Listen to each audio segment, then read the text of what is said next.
I'll wear their T-shirts and whatever else, but not doing that. He doesn't understand a contract. Right. All right. Well, anyway, regarding this, you being on the red carpet, it's really not happening. Sorry. I mean, I don't get it. I don't understand how you can agree with me that you're going to... See, this is you. This is why people make contracts with you and stuff. I say to you, hey, Eric, we'll write the questions and you'll ask them. And you went, okay, I'm okay with it. And we rehearsed it and you were fine with it. And then all of a sudden you go, well, I see the event's a big event. I'm not going to do it. So how can I go along with it? I understand this isn't for you. Okay? I got to go, though. I wish you would...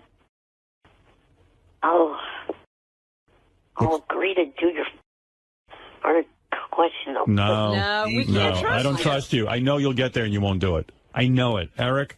And that will make me crazy. You can't sabotage me like that. I'll put my dignity and respect for the actors aside for one. Howard, no. We're looking for people going there with a good attitude. He's going there reluctantly. I know. Yeah, Eric, it's not for you. Yeah. It's not for you. I'm making the decision. It's not good for you. It's not good for your acting career. You'll watch the Emmys at home. Right. No, but thank you anyway. The only question I could think of that I'd ask off the top of my head is to Arnold, what do you think you screwed more, our state or your wife? All right. Well, that's very disrespectful. We wouldn't even ask you to do that. It's not even funny. All right, Eric, I got to go. Thank you, though. And good luck with Beezid and everything. Please reconsider the Emmy thing. No. Eric, it's not for you. You've got to. You don't want to do it. That tape and yell at him. It costs too much money. No. Yeah, you know what it is to put him up in a hotel? A lot of money. Eric the Midget is on the phone. Haven't we talked to him already this morning? I know. Shouldn't he be going to sleep? I am awake just a little bit longer because I talked to Johnny after talking to you guys, and I've definitely decided I do not want any opportunities to pass me by from this point on, so I agree to do the red carpet event as is with questions and all. Will says to me, we have to have him do it because he'll and it'll be the funniest thing ever. See, I don't think he'll funny. Will was yelling at me during the commercials. He said, you got to send him because you know he won't do it. He's going to say he's going to do it, and then he's not going to. What was your point of view on this, Will? Just for me, it's a no-brainer. Right. Like, I mean, if we're doing this for comedy purposes, right, this is the best option. Right. Because he's not going to get it right. The demands are going to start in another week, I give him. Right. And, you know, it's just going to be a complete nightmare. So is it going to wind up with us having nobody on the red carpet, or no, he'll be there? It could end up, though, with having absolutely worthless tape. Absolutely. Yes. That's what I know will See, the happen. only thing that's going to be funny is the reaction on the air. The tape is going to be useless. That's probably true. Well, Fred, you're useless. That may be true, but I'm about as useful as your legs. So, Will, you know, the tape will probably be useless, but the yelling at him will probably be funny. Absolutely. I see what you're saying. But we could yell at him without the expense in the tapes. And we could get some good tape. Right. I mean, Eric's saying he will read the questions at this point. So but you know you can't believe a thing he says. He even said that he can't read. Really. Well, even that's funny. I can't read. And he's not trustworthy either. And he's stupid. I am not stupid. Well, we're going to do an IQ test to determine that. You know, here's the bottom line. We let Eric do the red carpet. This is an option.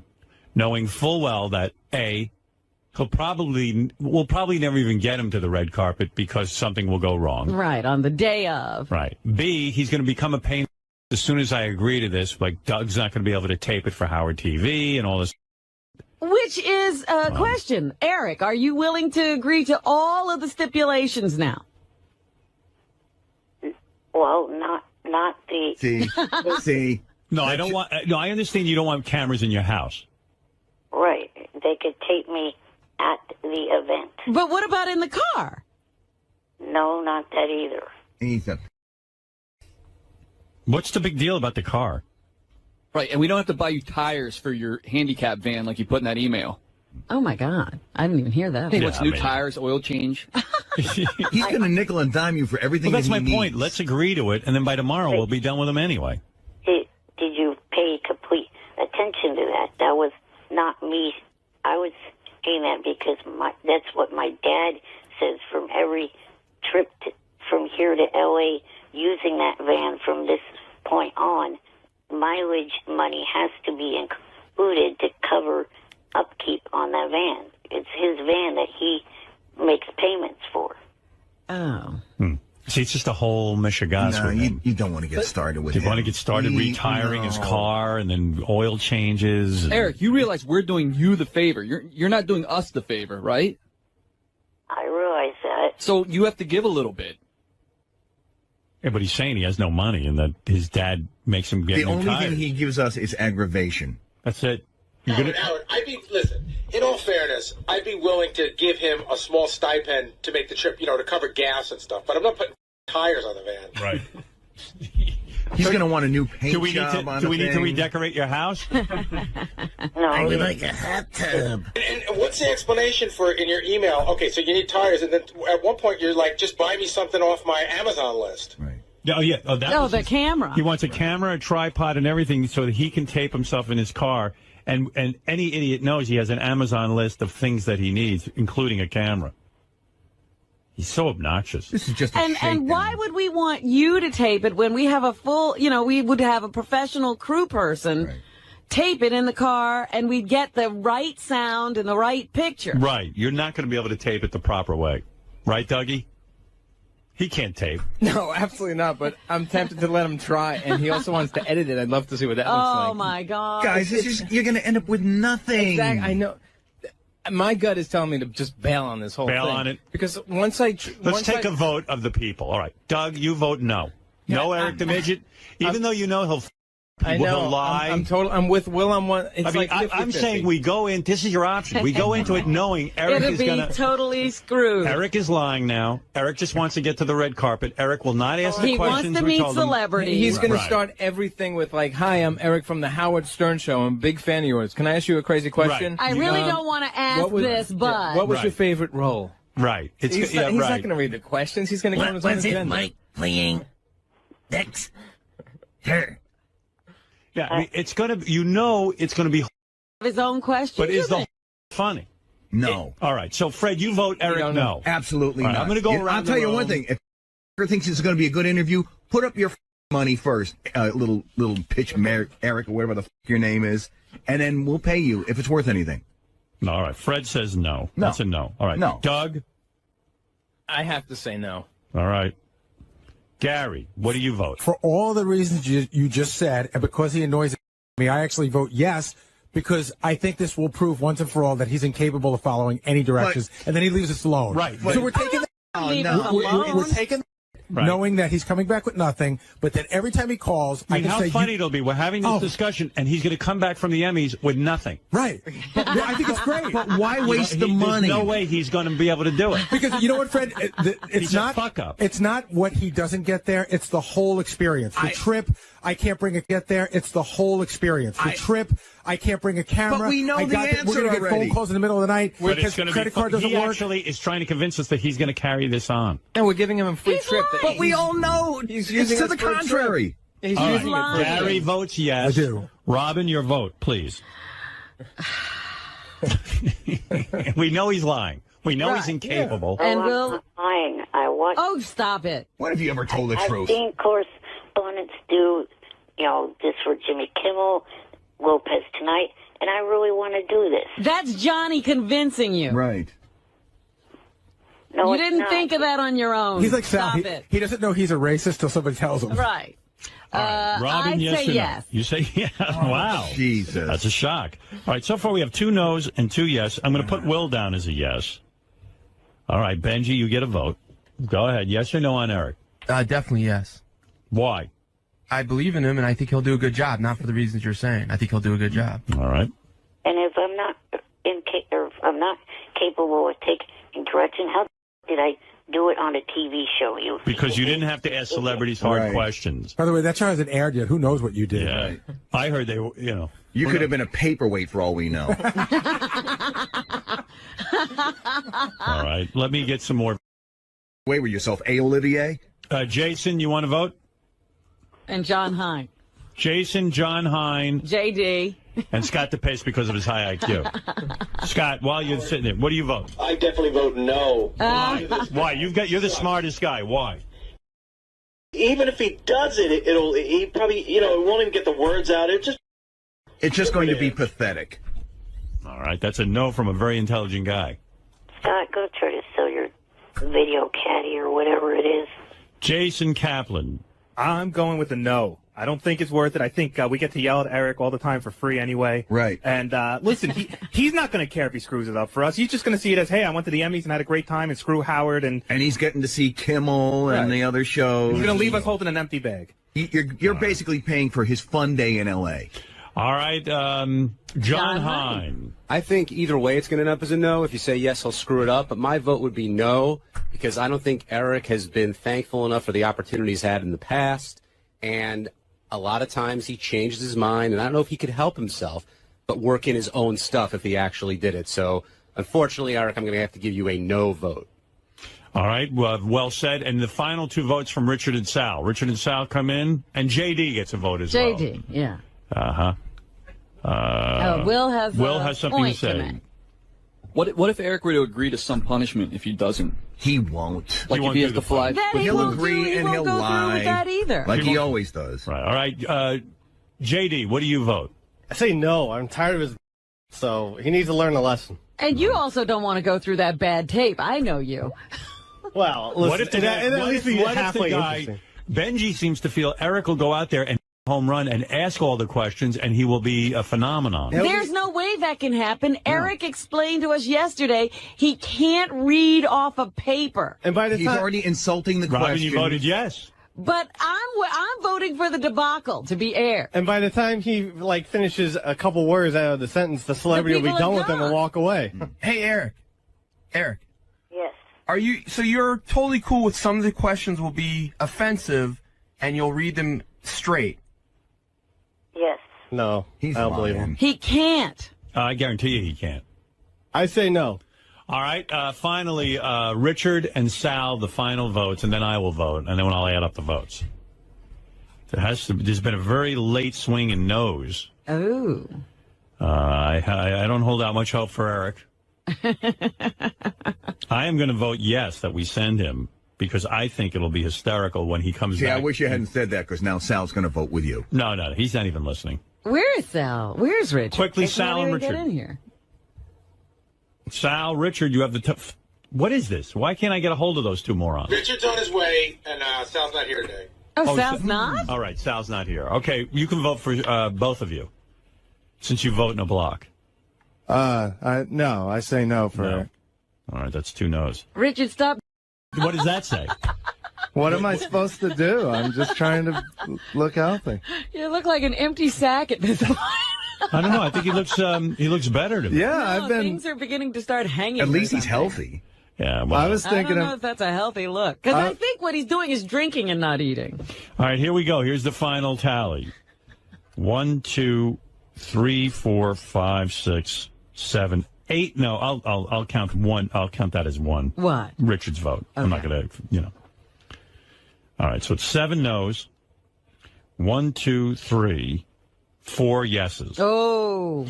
Eric, it's not happening. I tried. Eric? I'm here. Yeah. Okay, I voted yes. I voted yes. Thank you, Robin. Yep. Gary even voted yes. Yeah, thank you, Gary. And Benji voted yes. That's it. Thank you, Benji. Oh, well. Yeah.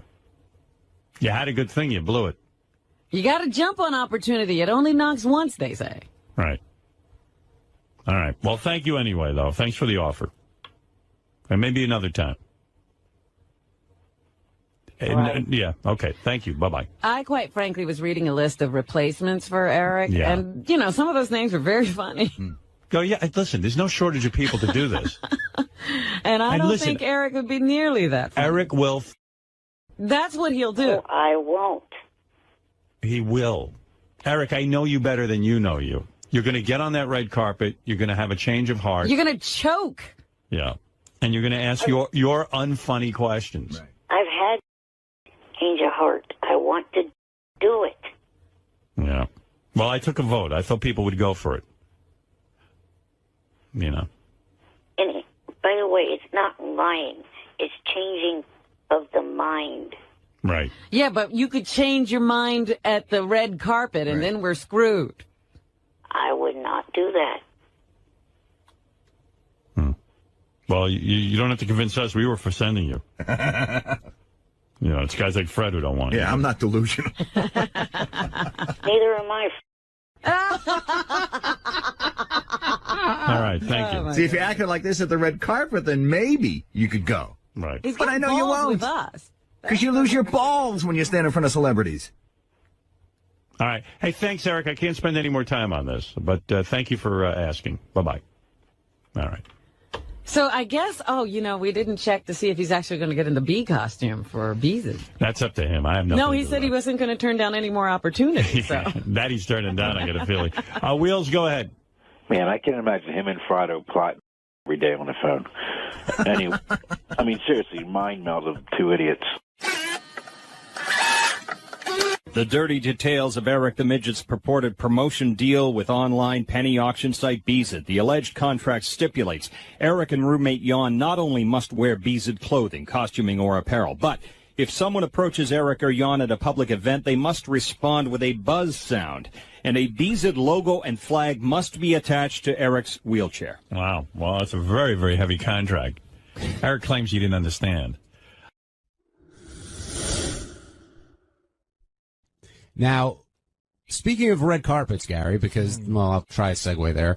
Eric the Midget, with Letterman, Mr. T. Come on, Will, don't give me that look. Eric the actor. Eric the actor, I should call him, because, now he's trying to get on the red carpet for the Emmys. He said at first he agreed that he would do what was asked. Then the other day he said he cannot do what was asked for a bunch of different reasons. But the primary one being he's worried about ruining any future relationships he may make in the business.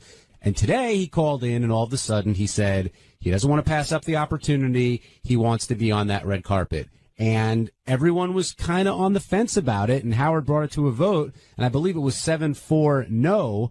But Will, you were one of the main proponents of putting Eric out on the red carpet because I guess you think no matter what happens, it's a win. I agree. I mean, that's exactly what it was. It's a numbers game. You look at it, usually when people go and do these red carpet interviews, it's maybe a 50-50 chance that we come back with something good, and that might be a little optimistic.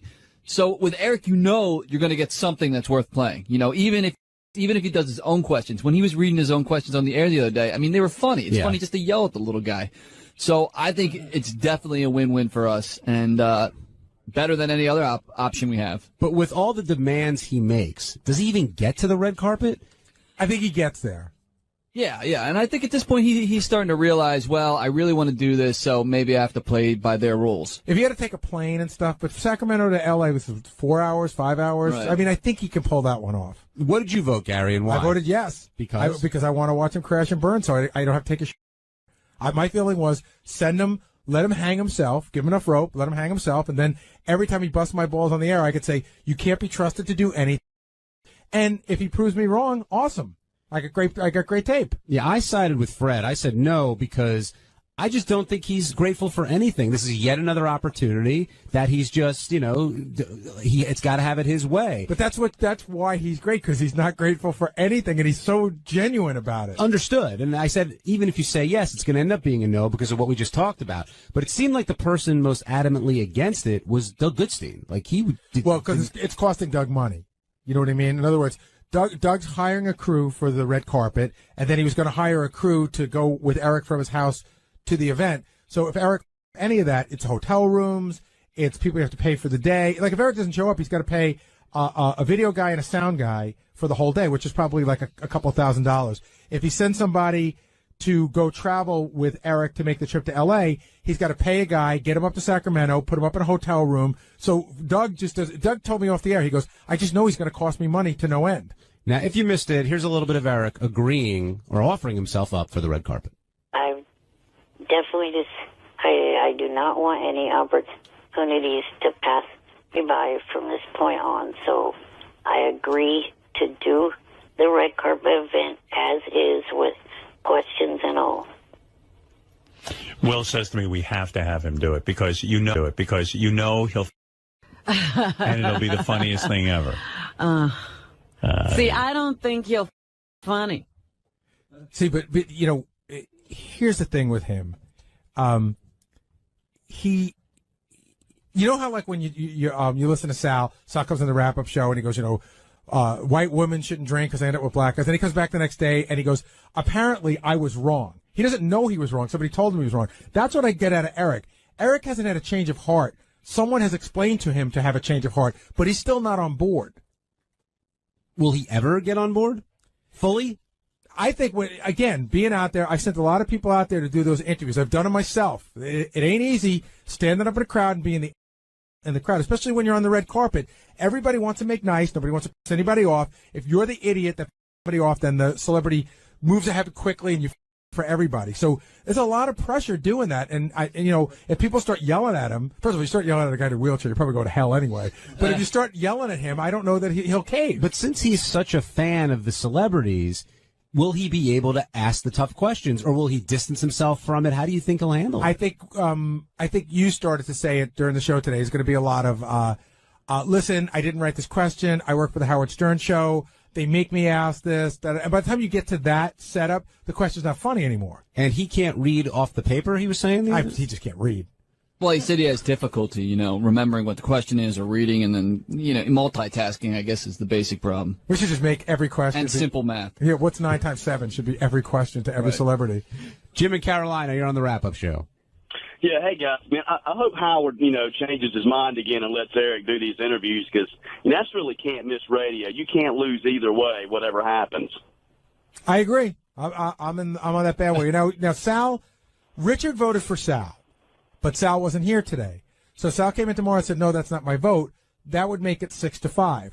Then all Eric would have to do is convince one person to sway their vote, and Eric wins 6-5, and then he can go. No, well, I think because 7-4. It would be 7-5. Oh, I thought it was 7-4 with the two votes. But Eric could sway people. You never know, one way or the other. What are you going to say, Shul? Well, you know, I've had my run-ins with Eric in the past, and you know, we haven't always gotten along. But I really, you know, call me an idiot, but I really think he wants to be in entertainment so bad. He wants to be acknowledged somehow in the worst way.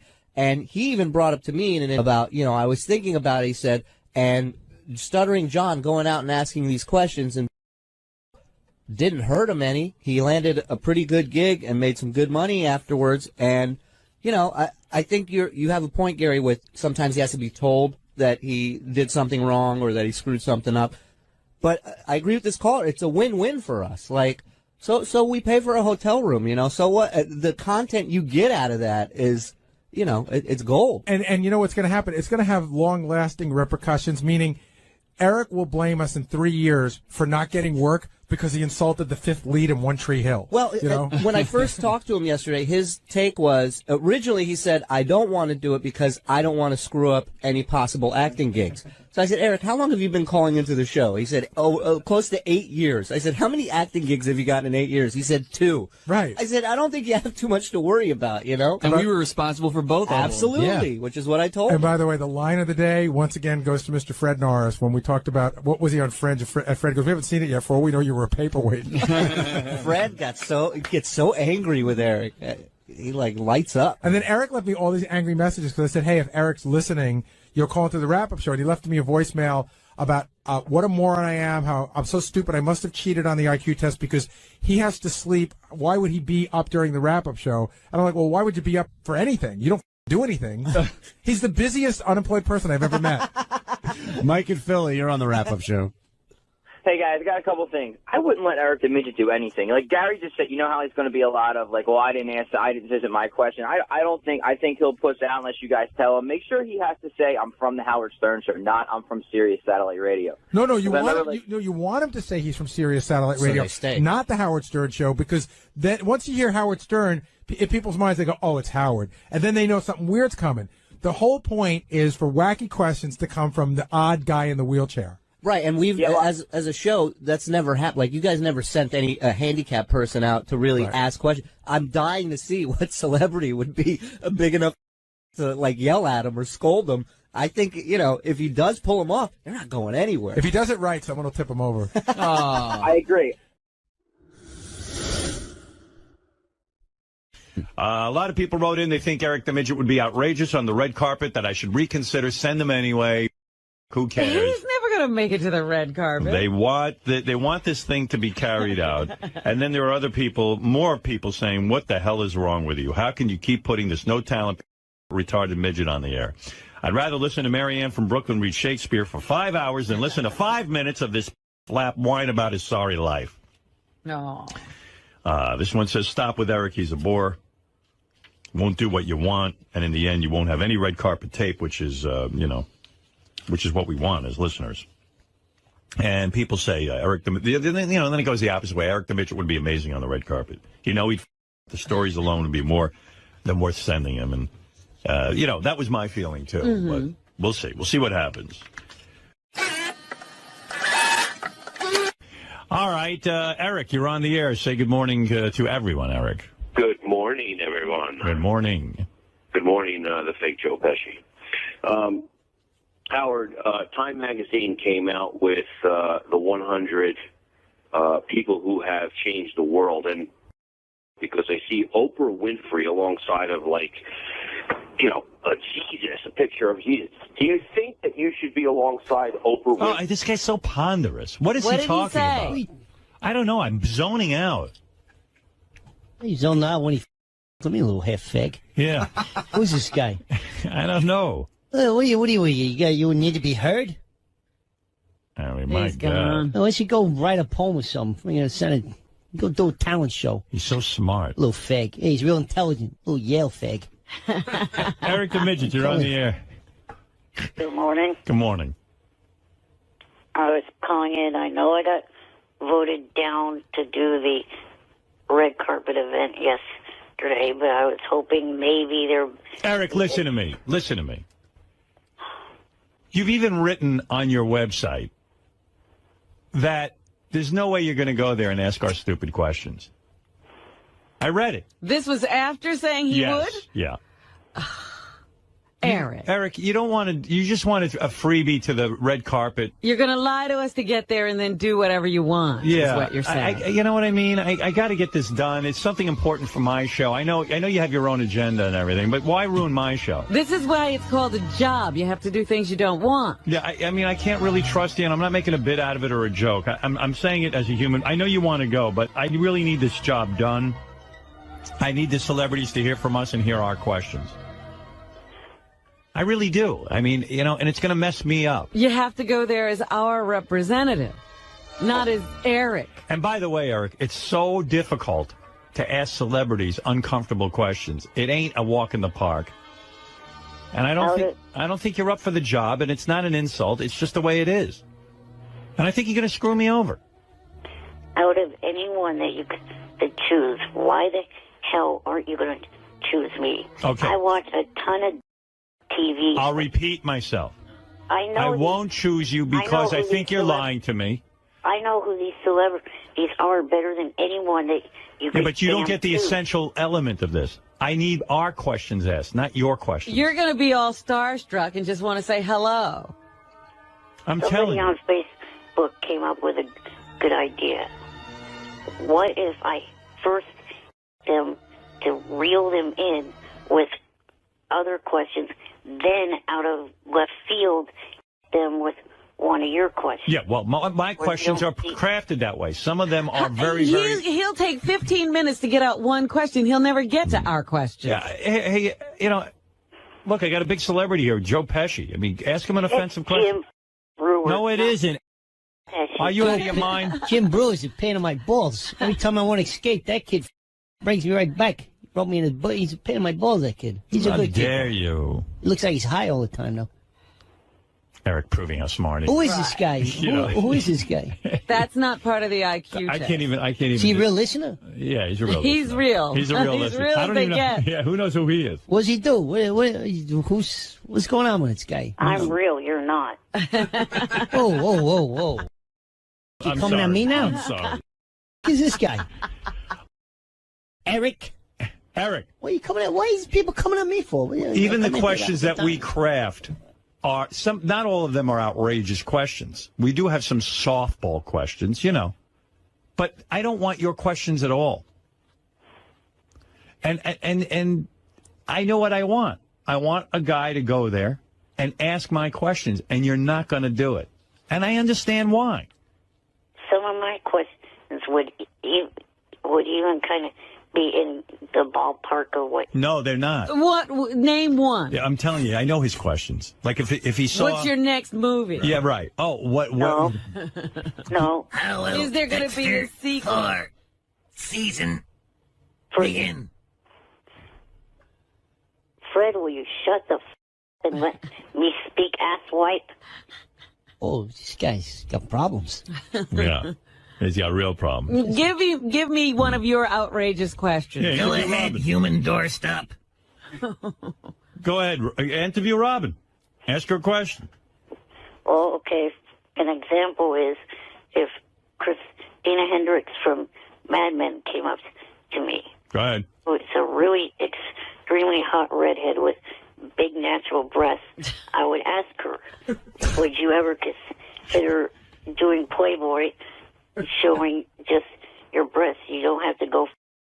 That is That isn't bad. That isn't bad. That isn't great. It's not great, but that's a good opening question.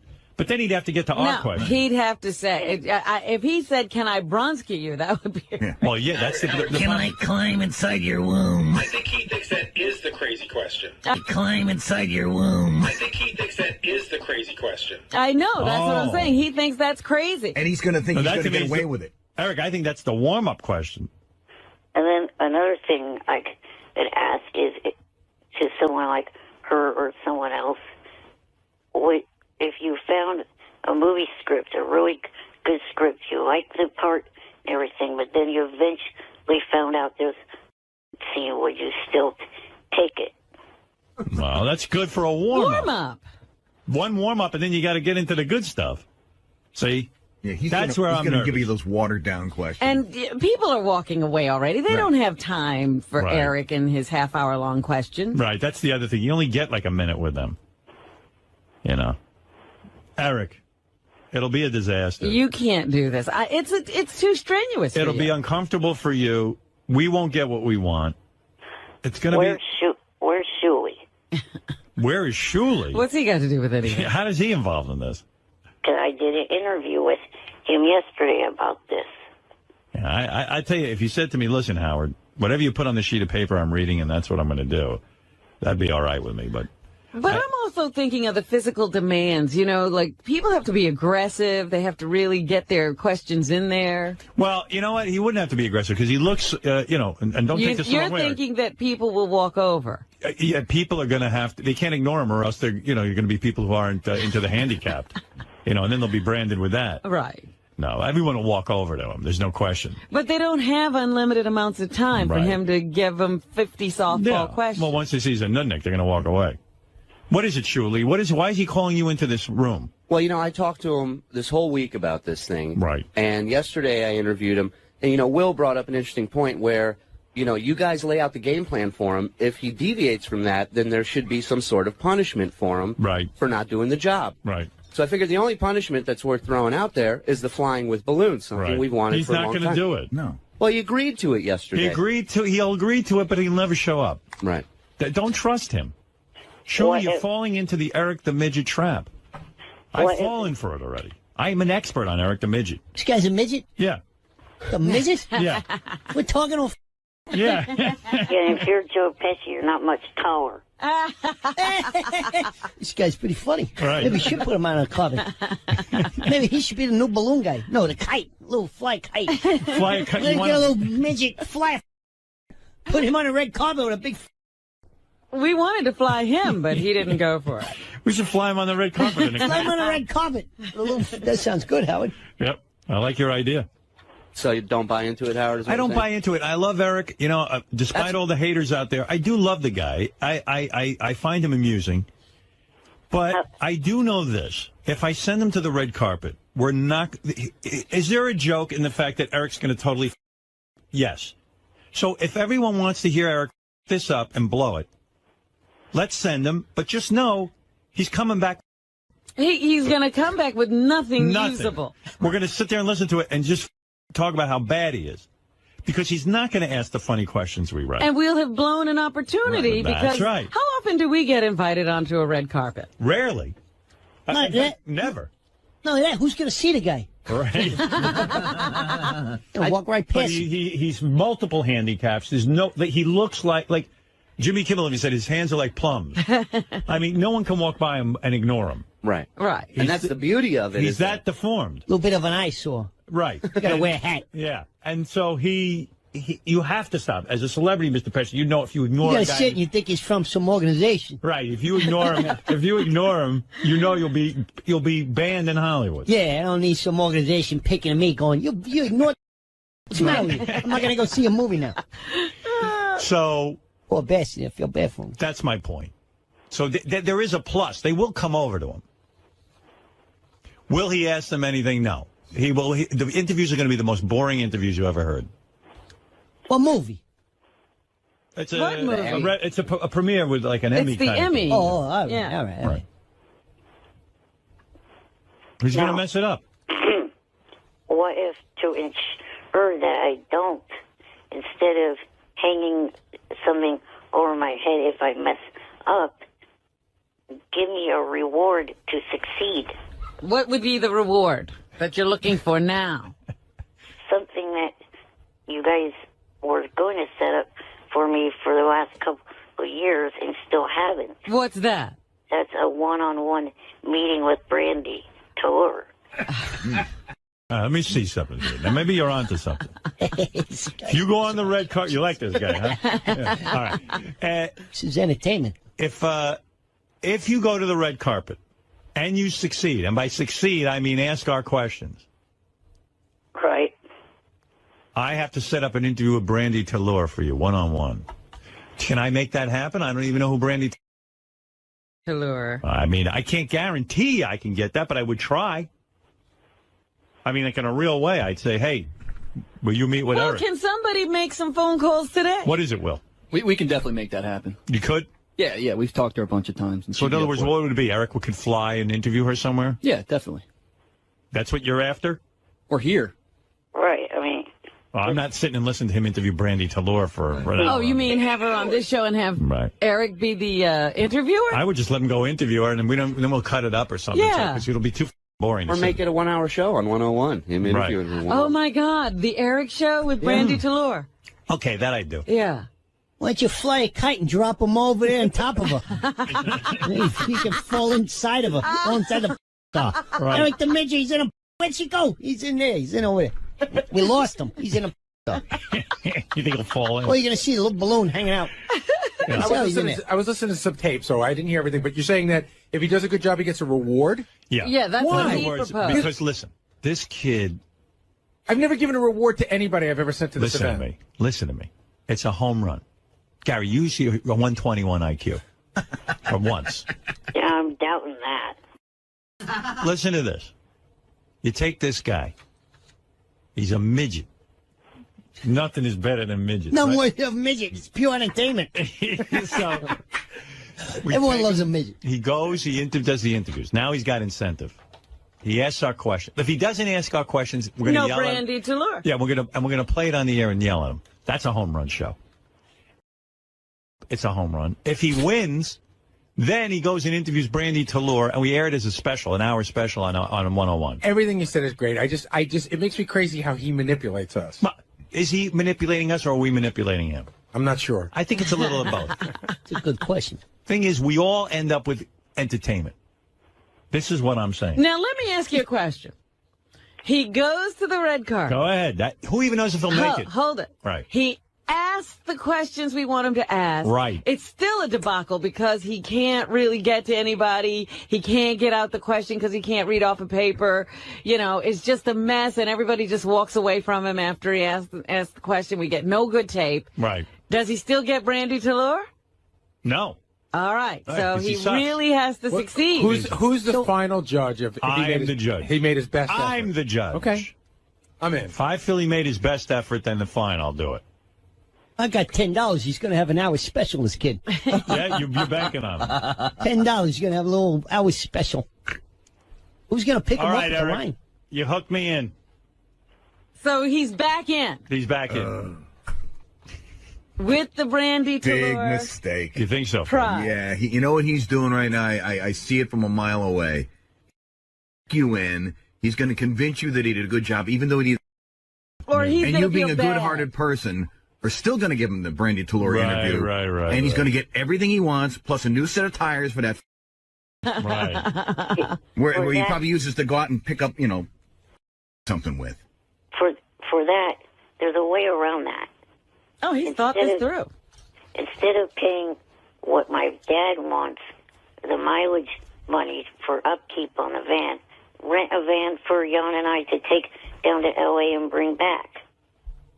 I don't know. Eric, how about He'll you're probably getting an opportunity that no one else is going to give you? It's Figure already out, a prize for you to be on the red carpet. Can't we and get meeting all these You people. see, now it's already seeming like a headache. Can't we get another midget instead? I mean, there's A gotta be cooperative tons of midget? midgets I don't out think there is such a thing. Hey, Eric, good morning. How are you? Hey, Eric. Hi, Pitch Eric, everybody. Why are you dealing with this little midget? Let me take a red carpet for you. I won't give you a problem. You know, he is good, Eric. Yeah, but who's walking up to Eric? Nobody's talking. That's the problem. He smells too bad. You could smell the mile away. That's a good point. Eric, come on. Why are you giving Howard a hard time about doing a red carpet? Hey, Mr. Pesci. This guy, is Do you this know a guy any- or a girl? It's a guy. It's a guy with no balls, probably. Oh, I have more balls than you because I'll do whatever Howard wants. That's true. But can Eric read? Excuse me if I have a hard-headed Irish father that will not budge 1 inch on this mileage money. Oh. All right. Hey, no offense. This guy's a pain of balls. Yeah, I mean, do you know any It's a midget. If I'm a midget and someone said, "Hey, wait, you want to go on a red carpet?" I say, "Who's carrying me?" Go there, and I gotta pay mileage. Give this guy a you know what? You want? You want me to send you flowers? You want a class ticket? Jesus Christ! Don't you're out of house, you prick! You're like where you might get a job. They might do a 3 for Christ's sake. You got an in job. This guy busting balls. I need gas mileage. You cut is probably what you need. Get some big shoes or something. Do Here, you know $20. do you know any cooperative midgets? Cooperative midgets, for Christ's sake. This guy's a real bus in a hump right here, man. I don't know. He sounds a little shaky. He might fold on a questioning, Howard. so don't have him, is what you're saying, right? He might fold on a question. No, you Right. got entertainment. I got $10. This kid's gonna knock it out of the park either way, like you said. All right. Like his logic the other day, Howard, was he didn't want this to ruin his upcoming possible acting Right. roles. Yeah. And I asked him, I said, because all the acting roles he's got is from this show. Right. So I said, how long have you been calling into the show? He said, 8 years. Right. I said, how many acting roles have you got? 2. I said, I don't think you have much to worry about. Just Right. go for it. If you want to be in entertainment, here's a great way to get in. What movie's he in? He was in a show called Fringe. Fringe? And American Dreams. American James. What happened to Willy Wonka?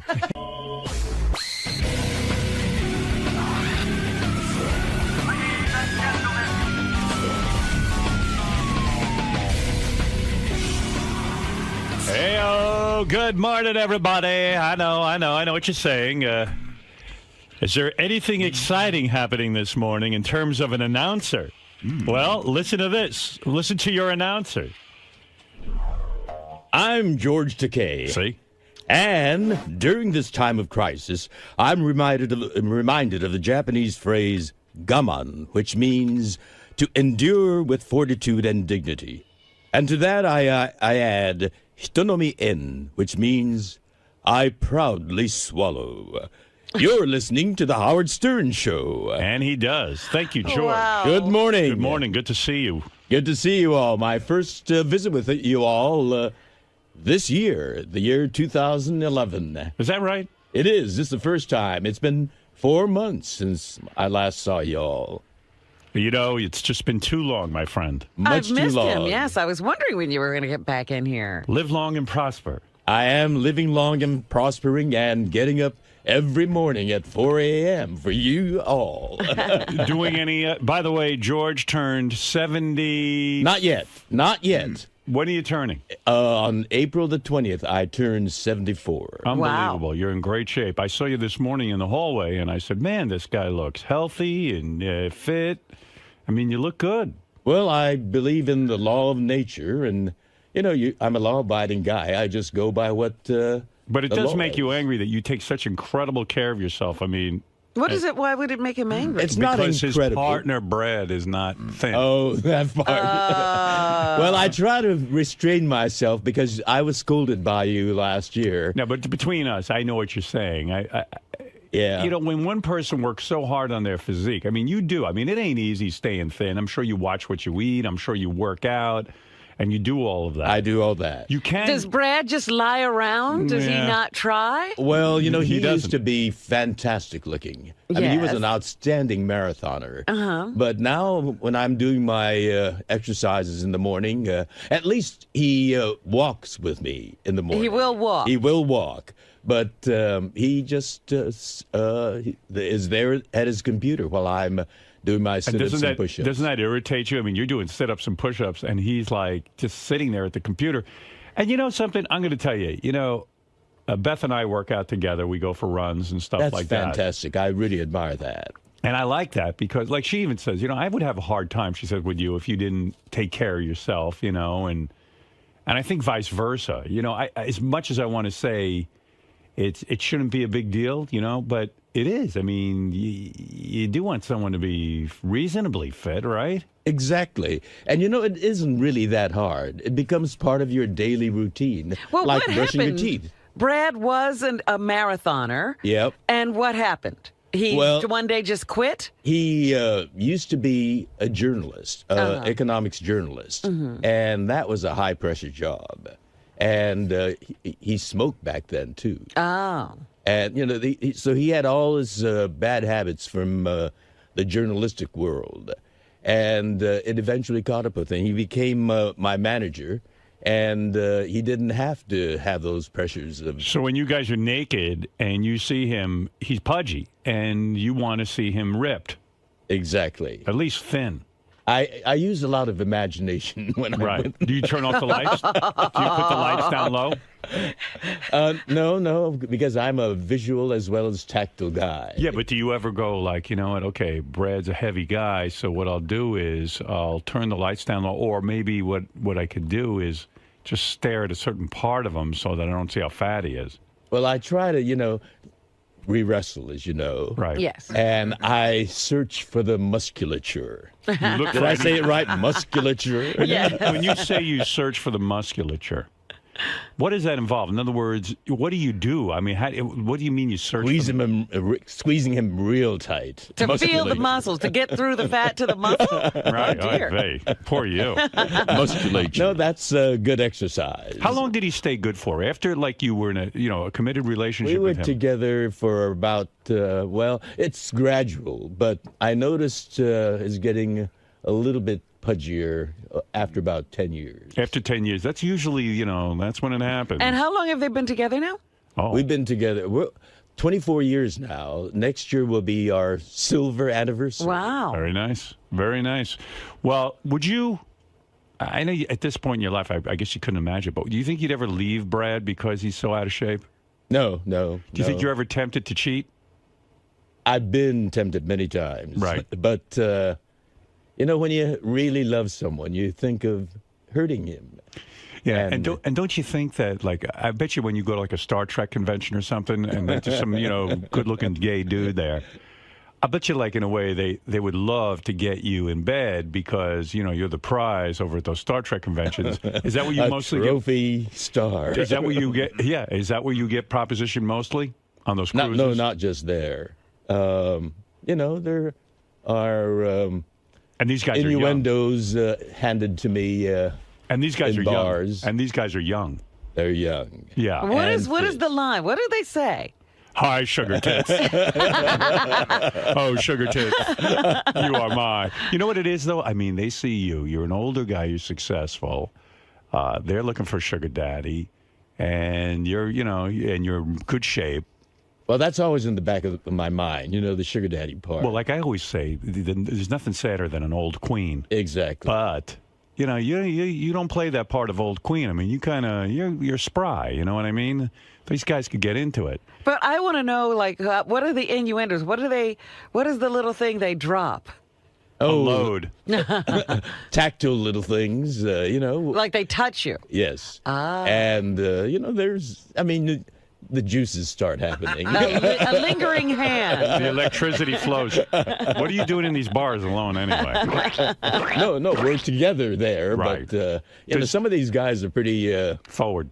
Cheeky. And they'll do it right in front of Brad. No, not right in front. We're not like attached at the navels. I see. We roam around, and it's when no one respects your marriage. It's terrible. Isn't that terrible? Yeah. We defend. They call it in defense of marriage, that law. Yes. Well, we defend our marriage, and those people that are so-called married, they need to start defending theirs and not poking their nose Never mind into that. Do you others. constantly say to the guys in the bar and stuff when they hit on you? Do you say are you constantly saying "I can't"? I'm married. Like, do you find yourself saying that? It's not constant. You're creating an image where I'm being constantly promised. He's barraged. But when it has happened, do you just say, "Look, I'm married and I can't mess around with you"? I show them my Navajo ring. Right.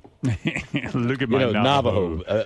Brad's from Arizona, so that's why we got this Navajo artisan to design our ring. Right. Are they ever so bold as to follow you to the men's room or anything? Oh, yeah. Oh, boy. Squeeze that big penis. Wow.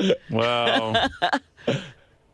You do have to defend your marriage. Let me tell you all, I am now working on a Nickelodeon show. Yes. It's called Super Ninjas. It's aimed at teenage males. Oh, boy. Perfect. A whole new generation of fans. Right. And so this discussion we just had is all... Oh, well, we're on Sirius, aren't we? Yeah. Good. Well, that's the point. I mean, that's what's so beautiful about Sirius. Isn't it wonderful? You can have an X-rated conversation and know that these young boys, these impressionable boys, aren't listening to it. I mean, their parents have control over That's right. It's a pay service. But ninjas are everywhere. Yeah. So how's that going? How's the career going? I'm having a lot of fun. You do any Star Trek cruises recently? No, because I've been working on this series since January. How's the bedbug situation? Did you straighten it out? Well, we arrived last night, and we slept in that bed, and I think the beagle did its job. Yeah, good. I'm not scratching at all. Excellent. No bites. Thank God. So you've had it checked out again by the dogs and everything? No, not. We haven't had it checked out. I just am not scratching. Good. Okay, so that's good. Maybe you killed a full of bed bugs. Also, a lot of people. I was kind of following this when Gilbert Gottfried made his comments about Japan. I know on Twitter you followed. Are you actually tweeting yourself, or is someone helping you with it? I mean, I know they're your thoughts, but do you actually physically take the phone and start to tweet? No. I stockpile a lot of them. The timely, topical ones I do immediately. I have a feeling, now this is just my feeling from reading you, I think Brad is doing some of the tweeting. Well, no, the content I put together. Right. Some of it doesn't feel, if I can be honest, some of it doesn't feel like it's your words. It feels more like Brad's words. Am I getting warm on this? Yes, you are. Okay. You are. That's what I thought. Some of it is not George Takei. No, the 99%. I knew it. I fucking knew it. What does Brad write? Because when you read George's tweets, I can't even give you an example because I don't sit and memorize these tweets. But sometimes I just know it's not George. Okay. I just What know. is it that you smell? I smell Brad and his balls. I mean, I smell Brad, and I knew. You have good nostrils, I must say. I wasn't the only one to point this out. Other people really? have said to me, we think some of these comments are Brad's comments, not George's. But I mean, because we know you. We know you from being on the show now, and we can smell out a rat, so to speak. No, he's a mouse. I heard I was getting yelled at on Twitter. I didn't tweet all weekend. I kind of forgot about it, honestly. I just was busy and not doing my thing. But I'll tell you, I don't know if you get this, George, but then when I go on there, I say, okay, well, since I haven't been on in a while, I'll tweet 5 or 6 or 7 things. Yeah, right. And I get yelled at for tweeting too much. No, I got yelled at yesterday, yeah. Stockpile them and dole them out in little dribs and drabs so that there's some consistency. Yeah, but I actually just go on and spontaneously. I'll answer the fans' questions and things like that because I think it's kind of fun. But as soon as I do 7 in a row or 6 in a row, I begin to get yelled at. Don't do them all in a row. I see. Why is that? Well, that way you cover more span of time. But people want. I don't understand. But it's also immediate, and it's a conversation that way. Yeah, there are topical ones that you have to do immediately. Like when the calamities, series of calamities happened in Japan. You want to keep on top of that. So were you mad at Gilbert for all his Japanese? They seem we all know Gilbert, don't we? Yeah. I mean, that's a shtick, and that's Gilbert, right? Yeah, I thought it was ludicrous that he got fired from his job with Affleck, considering the fact that when they hired him, he's been doing all that shit all along. But you know what? Affleck, a good percentage of Affleck 75% of their business is in Japan. But they hired this guy knowing he's a lunatic, and that he does really filthy material. I mean, ridiculous. He uses the N-word. With the Jews. He's always offensive. That's his shtick, right? So, and all of a sudden to say, well, over the Japanese tsunami and earthquake, we'll fire this one guy. thing. I keep hearing tsunami, but do you see it printed? There's a T in front. Tsunami. It drives me up the wall. You every want time us to I say hear it. tsunami? That's the word. Yeah, let's hear you and say there are some journalists that are saying crazy? tsunami. Yeah. Tsunami. That's the way it's supposed to be. Let me hear you say it. Say it again. Tsunami. Tsunami. Yeah, there's a T Tsunami. there. And I keep hearing, Is that the journalists tragedy for you that people are not saying tsunami? Well, that's a minor one, sure. but it drives me up the wall when I hear tsunami. Hey, by the way, I do want to wish Richard Christie a happy birthday. It was his birthday on Friday. Happy birthday. I heard, were you invited to Richard Christie's wedding? We have been. Are you going? We are going to be able to because we're doing a workshop of allegiance at exactly that time. So it worked out wonderfully. Someone told me Richard was going to ask you to marry him. Oh, did you hear that? No. Yeah, that's what I heard. To officiate? That was the buzz that I heard around here. I have not heard that buzz. Yeah. Would you do that? No. I'd be happy to if... You're not ordained, right? You have to go out I'm a Buddhist. If he wants a Buddhist ceremony. Richard, why do you have to bother George with... I notice a lot of people... I hadn't heard this. I got to tell you something. A lot of people around here bother the guests. Like, I heard a rumor that George was nudged by Steve Langford that his daughter is going to interview George for a school project. Oh, she did. Well, I love Steve. Don't get me wrong, but around here, can we just leave the fucking guests alone?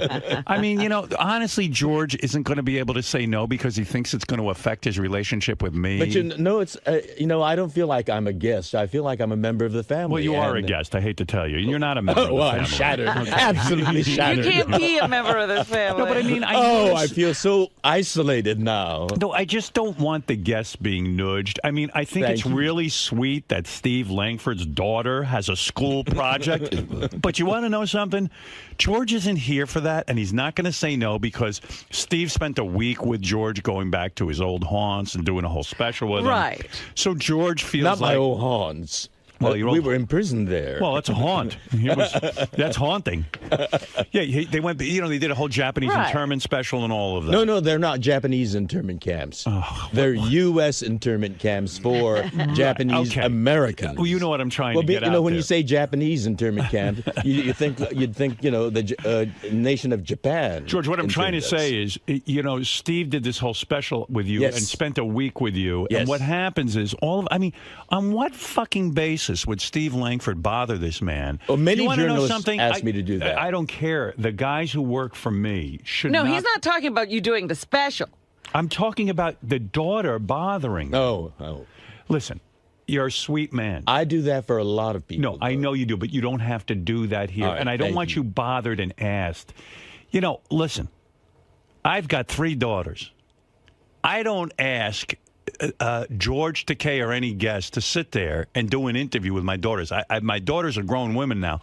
But they went to school and they had projects. I would feel as if I was putting someone out. Sometimes I think just having George get up and doing our show is putting him out. So I would not ever think about doing this to this human being. And Well, I what don't know about why the people fact- like Steve doesn't know. That They have gone out to dinner, from what I don't understand. care. I don't care. So you don't consider that now their personal relationship? Listen, the only reason Steve knows George Takei is because of our show. And asking George to sit down with your daughter for a school project, you know what? Let his daughter go out and find somebody of interest in the community. She doesn't need to be a superstar and interview a guy from Star Trek. Now, give me a fucking break. I mean, it's ridiculous. And the reason that George is giggling is because he agrees. And he's too kind to say it. Richard? Richard and George also socialize. Well, that's what I mean. Yeah. Well, this was going to be something we were going to ask George over dinner, but Will, I guess, spilled the beans about it. That's right. But really? there's zero pressure. If we would be honored. There's zero pressure for you. For him, there's pressure because he has to sit there and go, Well, I feel comfortable with Richard to say I won't be able to do it because I'm here for a workshop and I'll be working on that all during, the 2 weeks prior. Yeah, and that's totally fine. Okay, that's good. That's Yeah, totally good. fine. He shouldn't have to answer you. Do you understand? Mm-hmm. Why did you want George to do the wedding Just because we're very Because it's fun. Well, yeah, it's fun, and he's got a great voice, and we're very good friends with him. I know. It's all fun and games. Get a friend of yours. You had somebody fun at your wedding, That's right. Mark And that's Consuelos. exactly and that's what's going on here. Mark Consuelos married us, and I know you want the same thing. But listen, calm down. The reason you know this man is because of the show. Okay? But don't sit there and go in your hillbilly way. Howard Deedy. Now I can do it. But I owe a little bit get of that conehead in Cambria to marry you. Your favorite conehead or whatever his fucking name is. What is it? Conehead and Coheed and Cambria. Coheed and Cambria. Get them to marry you. Yeah. Maybe we will. Yeah. But I. In sort of a way, George is here because of me, too. I remember I pitched him at a meeting. And you're only here because I'm insane, okay? So just remember that. And I thank you for having me. All right, now get out of here and leave everyone alone. Okay. All right, good. And go back and make phony phone calls. I haven't seen any new ones in a while. I want to see 3 a day. We got a brand new one that you loved that you only played once. It's true. Yeah. But that was last And week. we got a new one we're editing for this All week, right. too. Now Should you're have it talking. by tomorrow. Quickly Okay. go at it. You're wasting time. He's busy plotting that wedding ad. Oh, I didn't know that there was such a plot about to be hatched. Well, I heard that you're getting hit. You see what I mean? Richard asked for the wedding. Steve Langford's asked for his daughter. I mean, daughter. Steve is a nut to think that that this is an appropriate request. When did he ask? Did he ask? Where is he? Is he here? Quite some time ago. Where is Steve Langford? I want to Was yell it at him. during the special or? No, it was, I think he talked to Brad about a month ago. Sometimes it's really great to let your kid go find someone on their own. That's sort of the project. Daddy doesn't have to step in and prove what a big superstar he is, delivering the guy from Star Trek. It's fucking annoying. So he actually called Brad and made the request. Right. Wow. It was scheduled. Hello, this is Steve Langford from Howard 100 News. Brad, I know this is a terrible imposition, but, my son, my daughter... I was happy to... I get a lot of those requests from I get friends. it. I get it. And you know what? They should leave you the fuck alone. Yeah, well... You know what? My email is filled with requests for everything from all my friends, my so-called friends. Right. And you don't honor them. A lot of them I don't. Yeah. I don't even respond. I can't respond to all I get the a lot of requests. those, from total strangers over the internet. And unfortunately, you've met the people here. Yeah, well, that's the problem. I know because of my relationship, suddenly George is on the phone with Steve Langford's daughter. And don't think I don't know that. And I don't know why more people around here don't know that. It's just inappropriate. But what can I tell you? Steve's not here? I'm a nice guy, you know. Yeah, you're too nice. And I am too. What? Oh, he's on his way down. I know I'm going to get worked up. Keep me calm, Robin. All right. And you know how to do it. And you know how to do it. I think George I would be really good at keeping you calm. Better you keep me calm. Actually, I like to touch. I am tactile. You know how you were telling me how you banged women and also men, and it's like I was reading the New York Times yesterday. There was an interview with a woman who she was with a woman, a long-term relationship, 2 women. All of a sudden, they break up. She decided to date guys, and now she's married to a man after a 15-year relationship with a woman. There's truly I used to think there's no such thing as bisexuality. Now I'm starting to think there is. I think there is. I mean, the human animal has a lot of senses. And do you consider yourself bisexual? I was, but now You're gay. I think I'm monosexual. Yeah. Just one sex. Right. Brad. You're Brad sexual. Yeah. We've shared so much in common. We've been together for 24 years, and that I value that. Right. It's something that's very precious to me. But the thought of screwing a woman right now is kind of nauseating. Or right? any other person. Yeah. Where is my... This, I think, is in and of itself a news story. Yeah. Langford will not come back. Why? You're kidding. He refuses to come back. Why? He says this topic is off limits. Why? Why is it off limits? I think because it involves his kids. He said, your kids are off limits. Wait a second. his I'm not talking child. about his kid. I'm talking about him. I'm talking about him arranging for an interview with a guest of mine. I was surprised. He gave me the hand. I'm like, Steve, you of all people? And he goes, Steve this is knows different. it. Steve, this is not different. This is not talking about his daughter. I'm not talking about his daughter. I'm You're talking about him making the request. Right. But I just went directly. He's sitting in his chair, and he's not coming in. Interesting. He's got to come in eventually because he's got to do the news. Yeah, send him in for headlines. And George is here all week, so even if he's not coming in You see, today. that logic, hiding behind the fact that he did it for his daughter and then saying, I'm not going to talk about my daughter, where I'm not talking about his daughter, is ludicrous. He's hiding because he doesn't want to hear my opinion on this. If he wants to be mature about it. He did say point well taken. That's what he told me. Oh, he did. Okay, so he gets it. I think. Yeah, but wouldn't it be better to hear him say point well taken? Yes. Yes. He can't come in and do that. Point well taken. He should not be bothering. I don't care. I feel substitute the awkward. word daughter for wife or whatever. I don't care who it is. Cousin, neighbor. Here I am in the middle friend. of all this, and it was a pleasure. I mean, he's got a charming little girl. All right, you can. Okay, you're missing the point too. No, I got it. I'm I not got sure it. you're all there. I'm just trying to defend. It's 2 people who aren't all there. I think it's really funny that Steve Langford won't talk about this. Yeah. Anytime somebody has said to him, Steve, I don't want to talk about something, we have to do the news. This is a news We story. have to do the news. Howard, you should glare at him like he does to us when he. Right, yeah, you just stare at him. He's so right. Howard, he'll be in a half an hour to do the news. Did you? I know, and that's what I'll ask him about. I will confront him. Don't ask, just glare. Glare. I'm sure you heard Howard's comments Yes, just now. absolutely. Where do you stand? What's your defense in this? Well, as I said to Gary just a moment ago, point well taken. Fine. Done deal. However, discussing people's daughters, young daughters, on the air, I don't think so. But I don't think the issue is more so about your daughter or young daughter. As Well, it that's is. what got raised. Well, I think it's the That's not subject of asking George What's a good favor. for the goose is good for the gander. But it's just the concept of asking George a favor. I think Howard was more Absolutely. pointing to. Point well taken. Do you think so? You think he's right? You think that No, I don't perhaps think he's right, but if that's the way he wants to do it, that's fine. But why not come back and discuss that subject? Not so much Because there's a hypocrisy here about certain things that are off limits. So are you saying certain things are off limits for Howard, but Yes, but absolutely. now that the tables have turned and it's your turn to go in, Yeah. so you basically more so have a problem with Howard would be unwilling to discuss something like this. We would never, in a million years, raise those kind of subjects.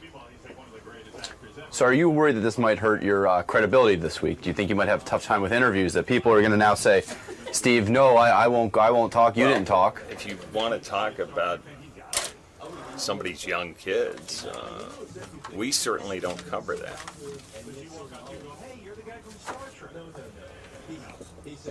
Okay, sir. I see you are unwavering on your stance. No, listen, that's the way he wants to do it. It's fine. I understand. Absolutely. But the same rules apply to you as well. Level playing field. It's the American way. Richard, is it frustrating or disappointing to you when Howard criticizes you using the show, so to speak? No, I'm used to it by now. I'm used to the criticism. I've been here almost 7 years.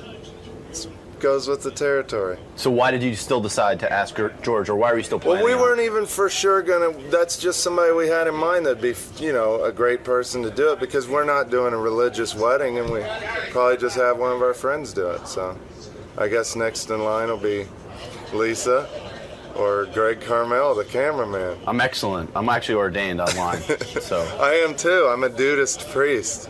I'm ordained at the Church of Lebowski, and I can actually marry people, so Sal and I are available to marry people now. You abide? The dude abides. We'll abide your wedding. Good luck with that. Thank you, Rick. Thank you. All right. Any apprehension from your part in seeing, one of your best buddies get married? You don't seem to be too high on the subject of marriage and the concept of marriage these days. Listen. Everybody's different. It's all peaks and valleys. That's the way marriage works. He's getting married. Right now, he's in that mode of peaches and cream. Everything's going to be fantastic. And you know what? I hope it stays that way for the rest of his life. But do you see your friend headed towards a multi-car pileup right now? Listen, if somebody's going to jump, you can only get so many cops to say don't do it. They're going to jump. That's it. I just hope that when he lands, it's going to be on something nice, soft, and cuddly for the rest of his life. I'm very happy for him, and I think Kristen's a phenomenal girl. So, and to me, Richard's already married. He's married to me. He's my wife. He's the wife I always wanted. So, I look at his marriage almost like as a roommate, and I'm the real husband, and he's my real wife. She's just going to keep him warm at night. That's as long as she makes him happy, and I know she will, because she's a great girl, and he'll make her happy. You just know that every morning around 5 he returns to you. Absolutely. He gets all cleaned up, relieved, whatever he needs to do is done, and he comes to me fresh, squeaky clean, and ready to roll. Smelling like a rose. Dipped in dog shit. I tried on April Fool's, Robin. You thwarted me. But I tried on April Fool's to start an April Fool's joke where I was replacing Charlie Sheen on 2.5 Men. It lasted all of 10 seconds. As Robin goes, oh, this is April Fool's. Fred should have told. Fred said to me over the weekend, he said, it would have been better if you had Steve Langford come in and report that he heard a rumor about it. And then I could have been somewhat caught. Thrown everybody off track. Meanwhile, how good an idea is that? I'd be terrific. If I do say so myself. I'm not taking over. Thing is, people can't believe it because you're so needed here. Yeah, believe me, I got news for you. I ain't doing anything.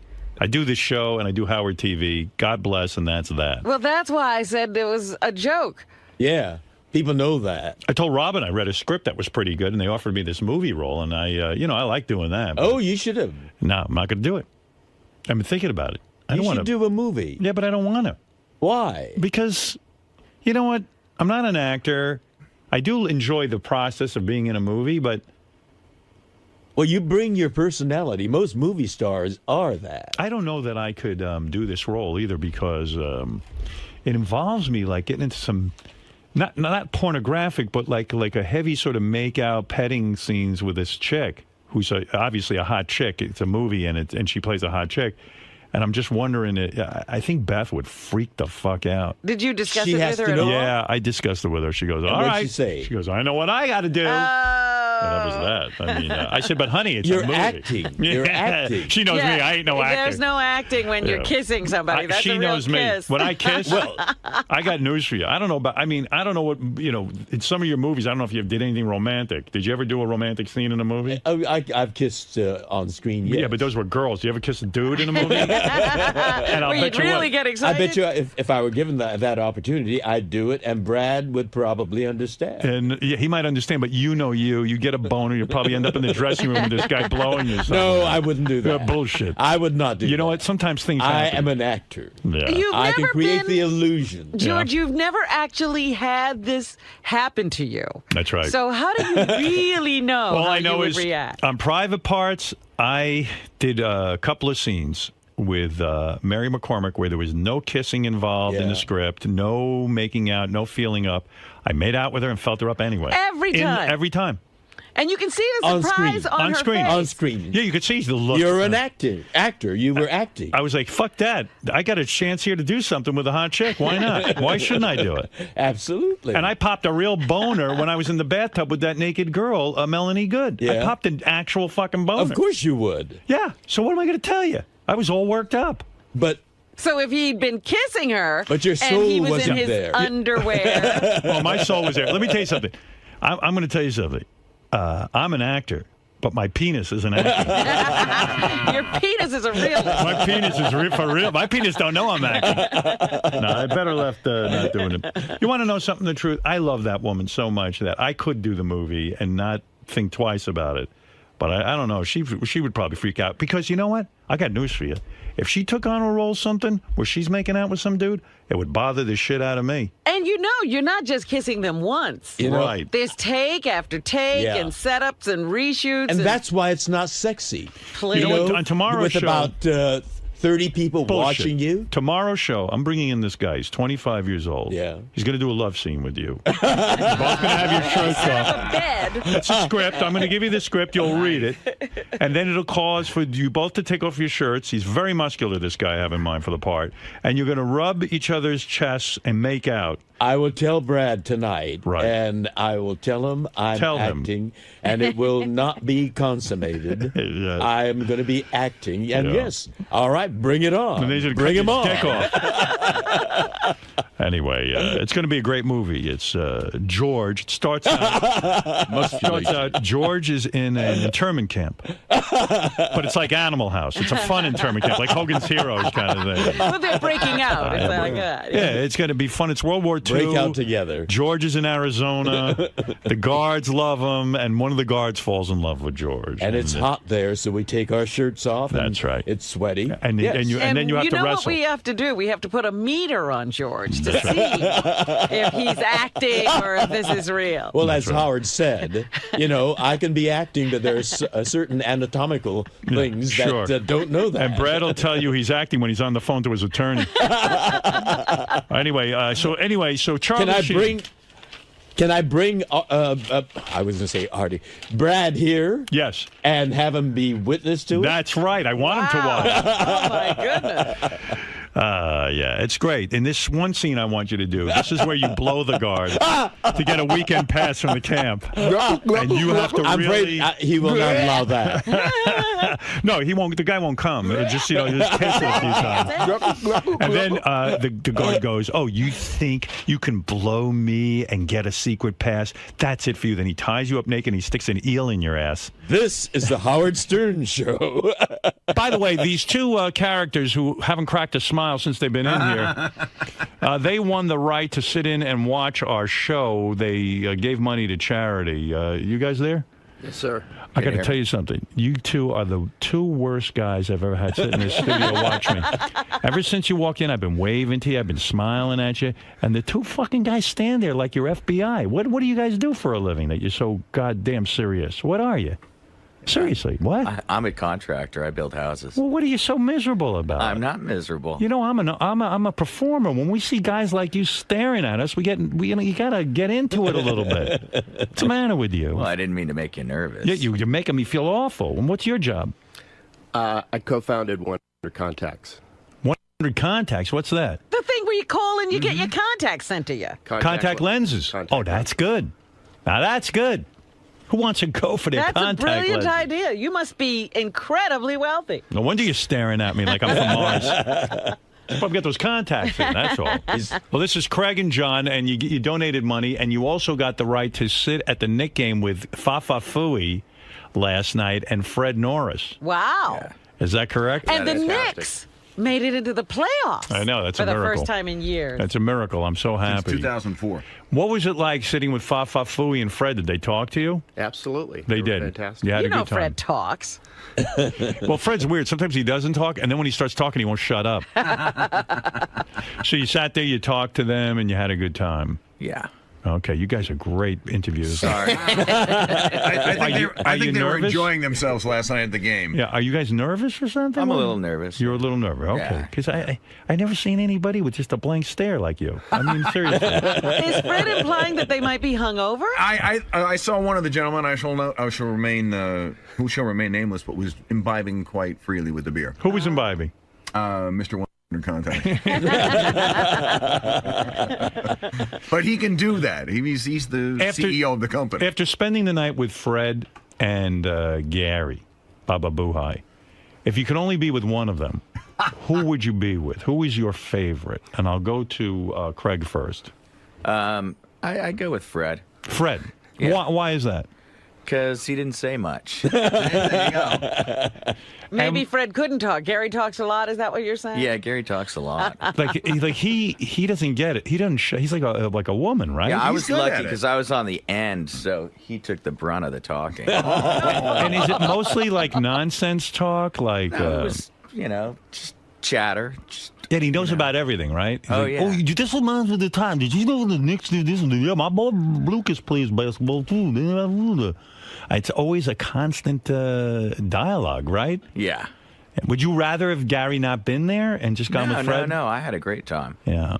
Yeah, it was cool. It was a good game, too. Yeah, it was a really good game. John- It's hard to watch the game and sit with those guys at the same time because it's really loud. It's a sporting event. Right. And you want to see the game. Right. At the same time, you want to talk to those guys, but you can't really have a conversation. So. Well, Gary should understand that. I mean, he's talking through the whole game, right? Kind of. What is he talking about? Guy talk. Guy talk. Basketball. I know you guys probably saw my pitch at Shea Stadium, but I gotta tell you, I do know a lot about sports. Did you read my book? Absolutely. You did? Do you know my father's name was Sally Fu?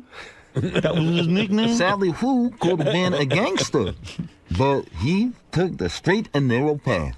John, did you agree that Gary would be the guy you wouldn't want to be? Like, you'd rather be with Fred? No, they were both great. They were both equally great? Yes. All right, well, very nice. He's a diplomat.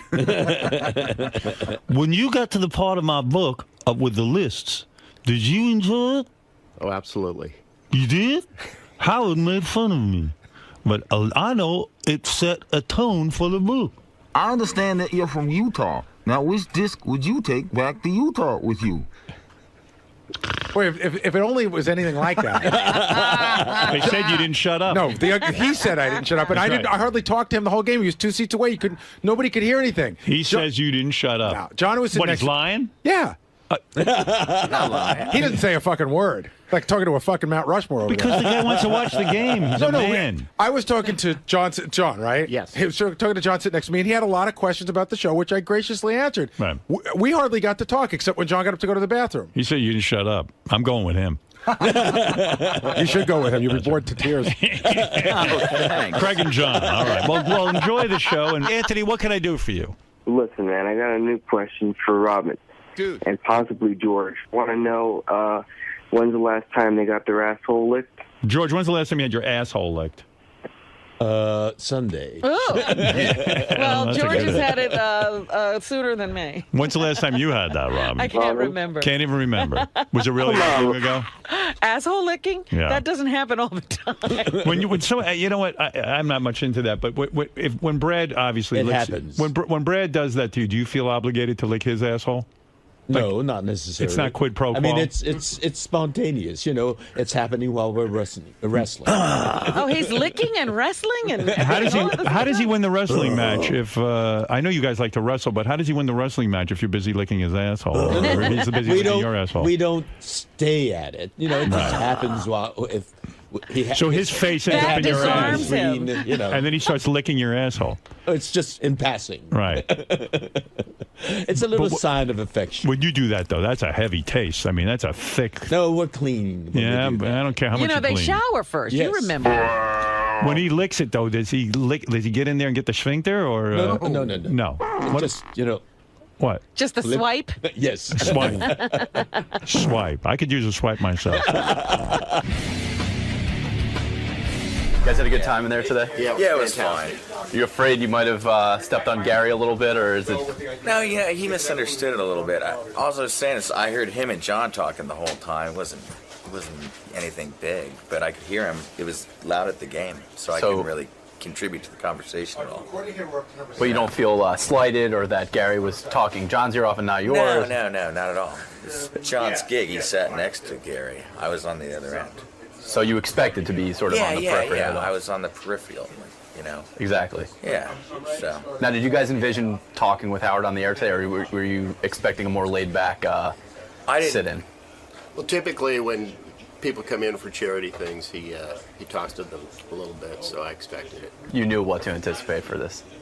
Yes. Worth the auction, though? Worth everything, every penny and all that?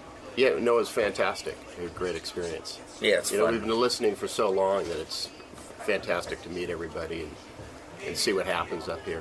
I was going to ask you, how does it measure up to what you listen to actually see it in front of you for your own eyes? Well, you just get a little better feel for how the show is run.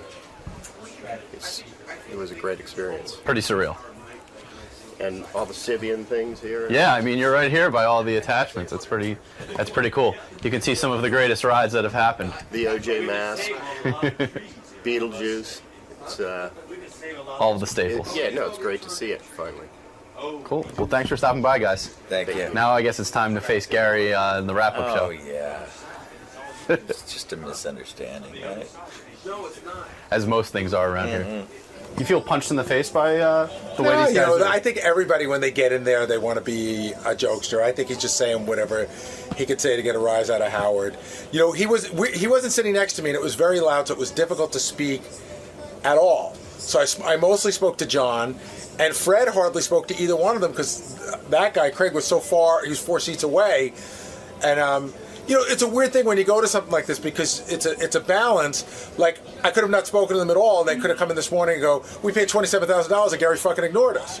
So I felt a little bit of an obligation to chat a little bit because they paid money to hang out with us. Plus, they're asking you questions about the show. Well, John was asking me a lot of questions about the show. That guy Craig, he didn't really seem to know as much about the show. He's more of I think he came as a friend, so I don't think he's as big a fan. But at the same time, you want to watch the game. You want to let them watch the game. So it's you're saying. I don't think listen. There's a lot of downtimes, a lot of timeouts. I don't think I was interrupting during the game, and like I said, I didn't talk to him much at all because I didn't really have a clear shot at him. So when John got up to go to the bathroom twice.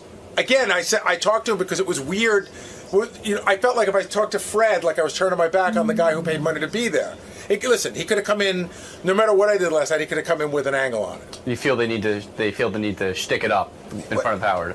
You know what? I got great seats to sit into that game.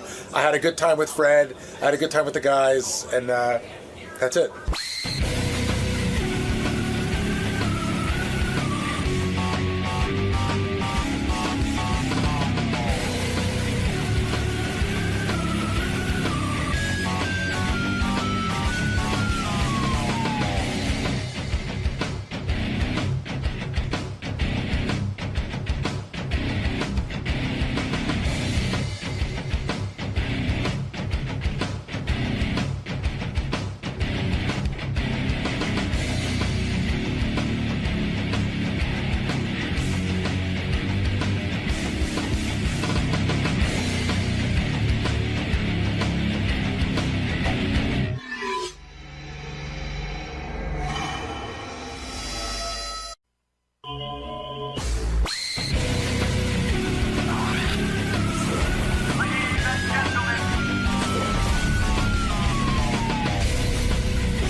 Wheels, go ahead. You have the...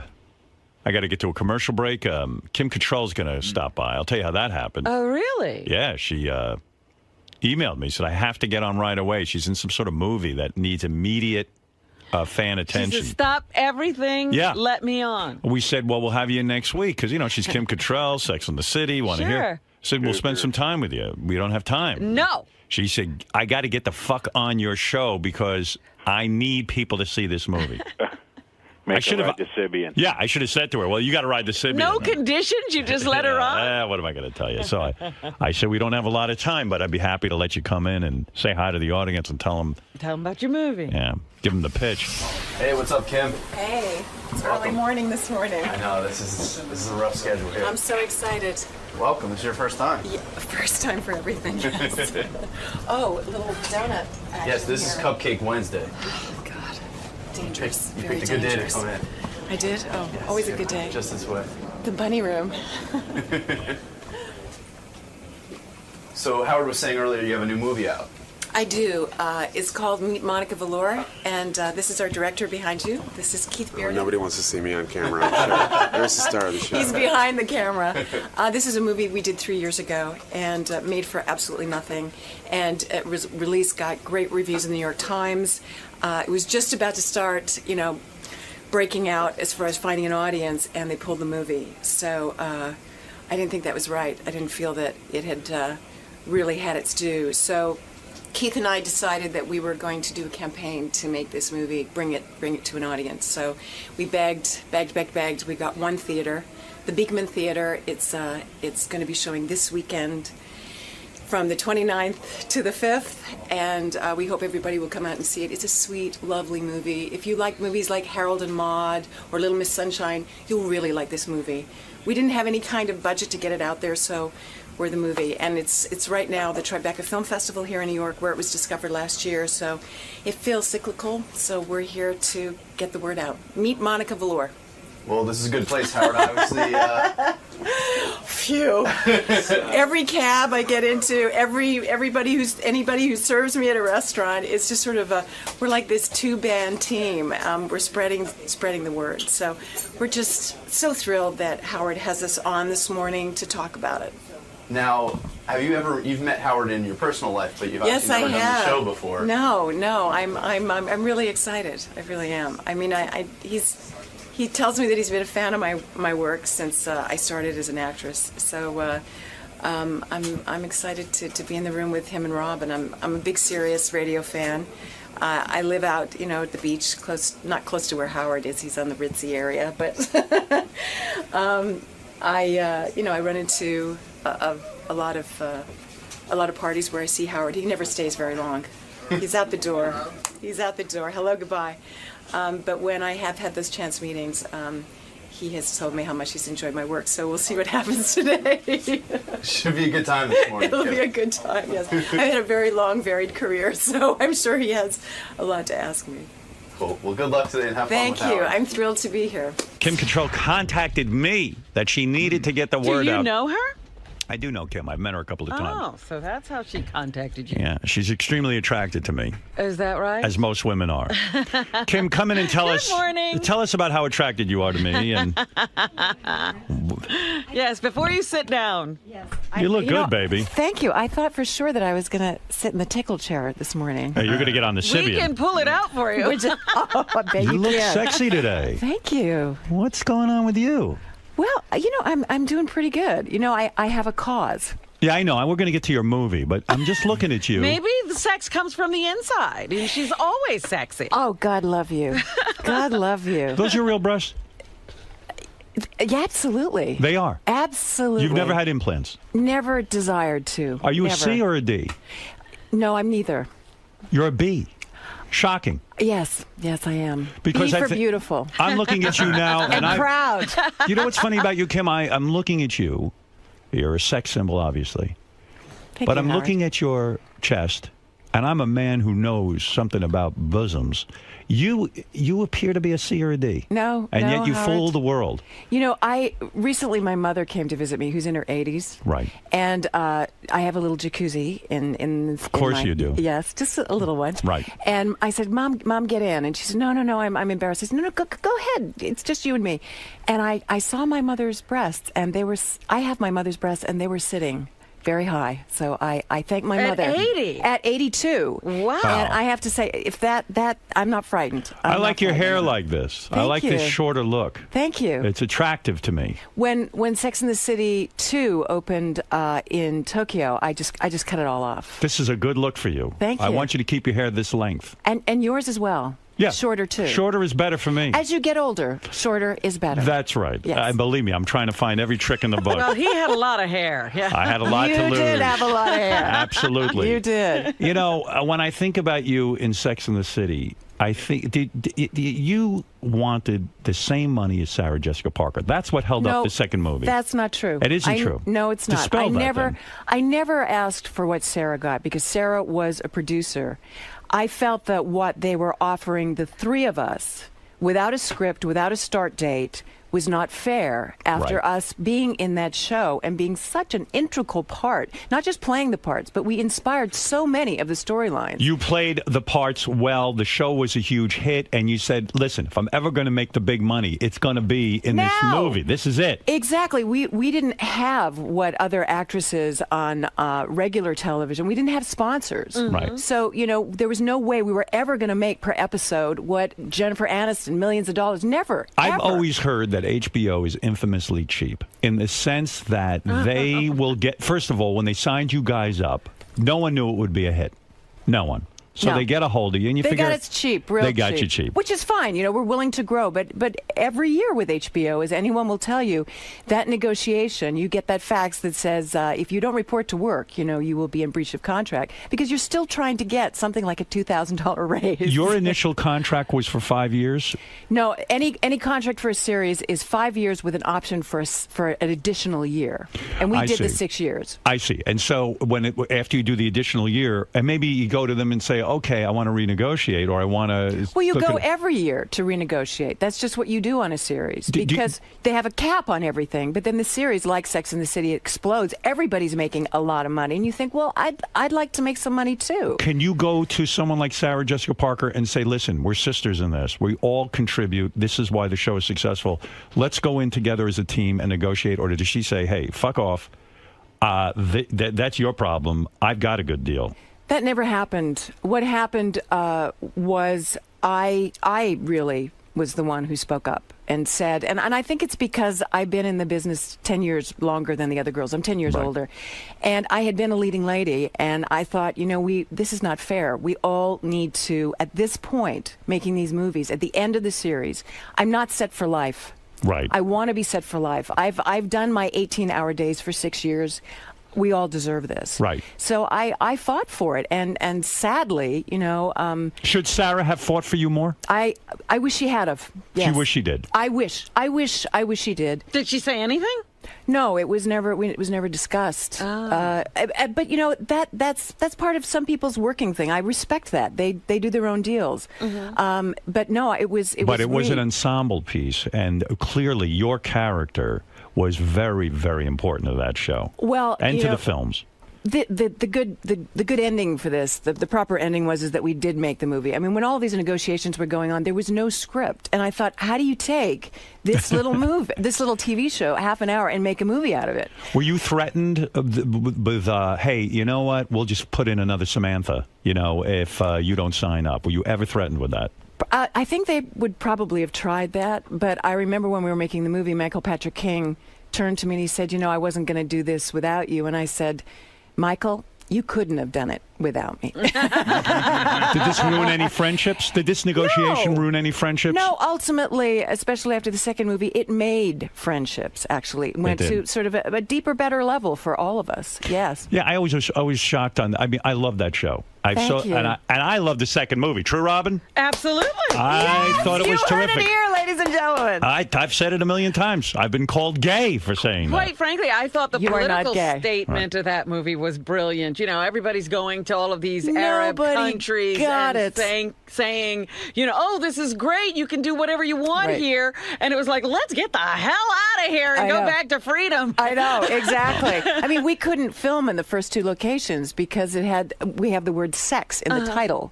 Do you think you got that role because in real life you are this wild sexual person or something? No, I had done a film called Live Nude Girls, and I think from a very early age, films like Porky's and Police Academy and Mannequin, you know, for me as an actress, where I really live is in the theater, but you can't make a living in the theater. No. So, I mean, if you look at my resume, it's like two different actresses. One is like this theater career, which is very classical, and the other one is like these crazy movies that I was doing, but I was really paying my rent. Right. I didn't come from, I'm a blue-collar girl, you know. I didn't want to go back to waitressing and slinging hash. I wanted to continue, even, you know, in a movie that I felt, well, it's not exactly what I want to do. Right. It's going to pay my rent for the next 6 Sure, months. no, which it's a Porky's business. did. Right. Absolutely. Porky's. What did you mean in your email to me? You wrote me an email and said, you're going to tell me something about the Porky's that I never knew. Well, that was it, actually. That, you know, it came to me, Bob Clark took me to lunch, and I had done tribute with him with Jack Lemmon, which was nominated for Academy Awards. And then he said, I had this little movie which is going to change, you know, how people perceive you. And I went, yeah, right. And how is that? And then he sent it to me, and all my agents said, you can't do this movie. And I said, yeah, I can't do this movie, but I also can't pay my rent. Right. And I thought, you know, this movie will do well, and it'll probably do drive-ins. And I remember driving my car down Sunset Boulevard. I was living in L.A. very unhappily at the time, lonely, depressed. And I came across this huge mother friggin' poster of Porky's, and the first name was my name. I was like, And were you upset about that? Because you probably thought Porky's was probably a bullshit movie. Nobody knew what it was. In some ways, it was way before its time. It was a fantastic movie, and yet probably at the time you said, I'm a serious actress. I shouldn't be doing something called Porky's. But, you know, you probably thought it was the end of your career, Porky's. People thought it was the end of my career. Yes. Right. They and did. meanwhile, it's one of the things that you are known for and praised for. Yes. And you were part of groundbreaking movies. But at the time, they thought it was a piece of bunk. I mean, they went on and on how this isn't, you know, compared with other films that were out at the time, like Animal House. They were saying, this is a frat boy movie. This is stupid. Was it hard for you to get work after Porky's? Was it like, oh, she's in that shitty Porky's? It was easy to get work like Porky's, like Police Academy, because you're associated with a hit. So then you go on this trail, and this other trail that you were on with movies like Tribute and Ticket to Heaven, where you're nominated for awards and you're going that direction. Suddenly Michelle Pfeiffer is taking all those roles, and I can't get near them. Because you were in Porky's. Because I was sexualized in that way.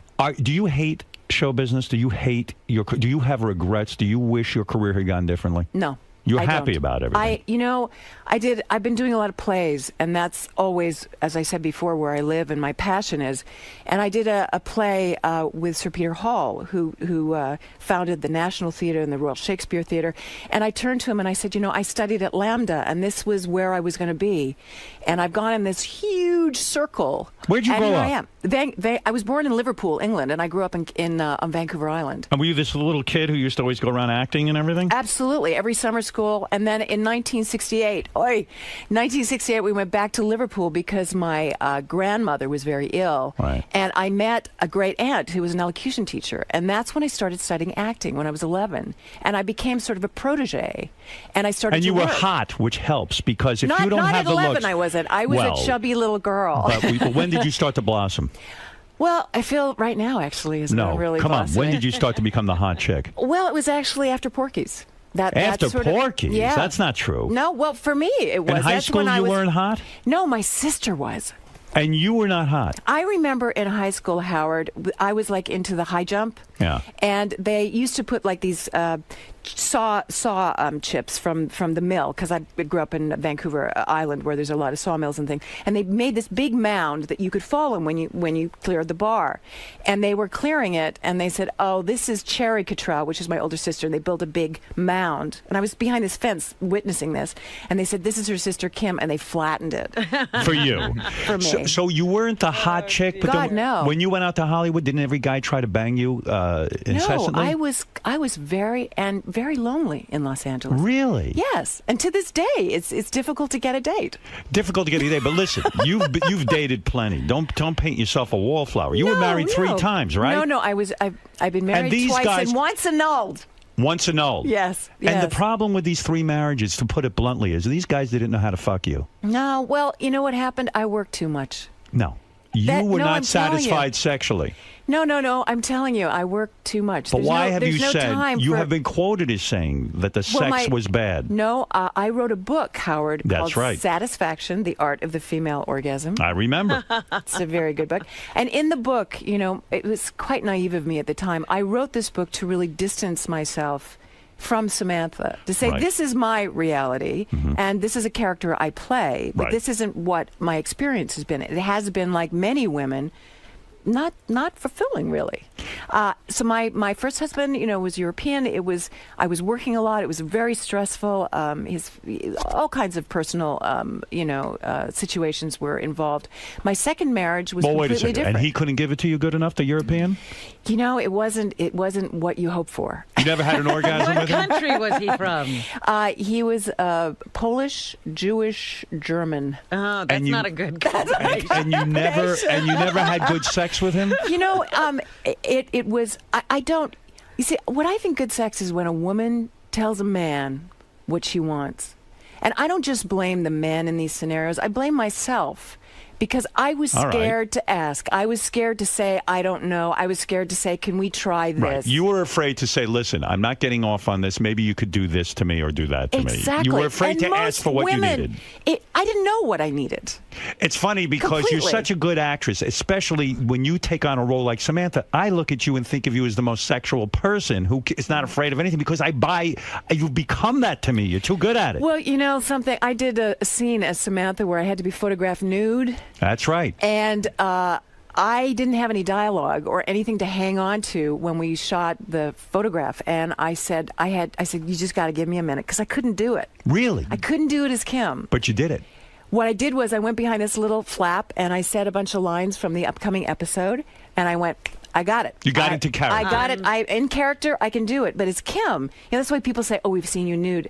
You haven't actually seen Kim nude. You've seen the characters that I play nude. But you haven't been lonely. I mean, you dated Pierre Trudeau, who was Yes. the Prime Minister of Canada. He Probably, couldn't give it to you good? I was so young. Young. Very young. I was in my early 20s, and he was this incredible figure in my. It was like it would be How like old was he dating Obama. You know what I mean? Right. It was just, How old were you? How old was he? He was in his early 60s. You dated when you were in your 20s. You dated a guy in his 60s. Yes, it's not unheard of. Howard. I know, but did it freak you out? No, he was in great shape.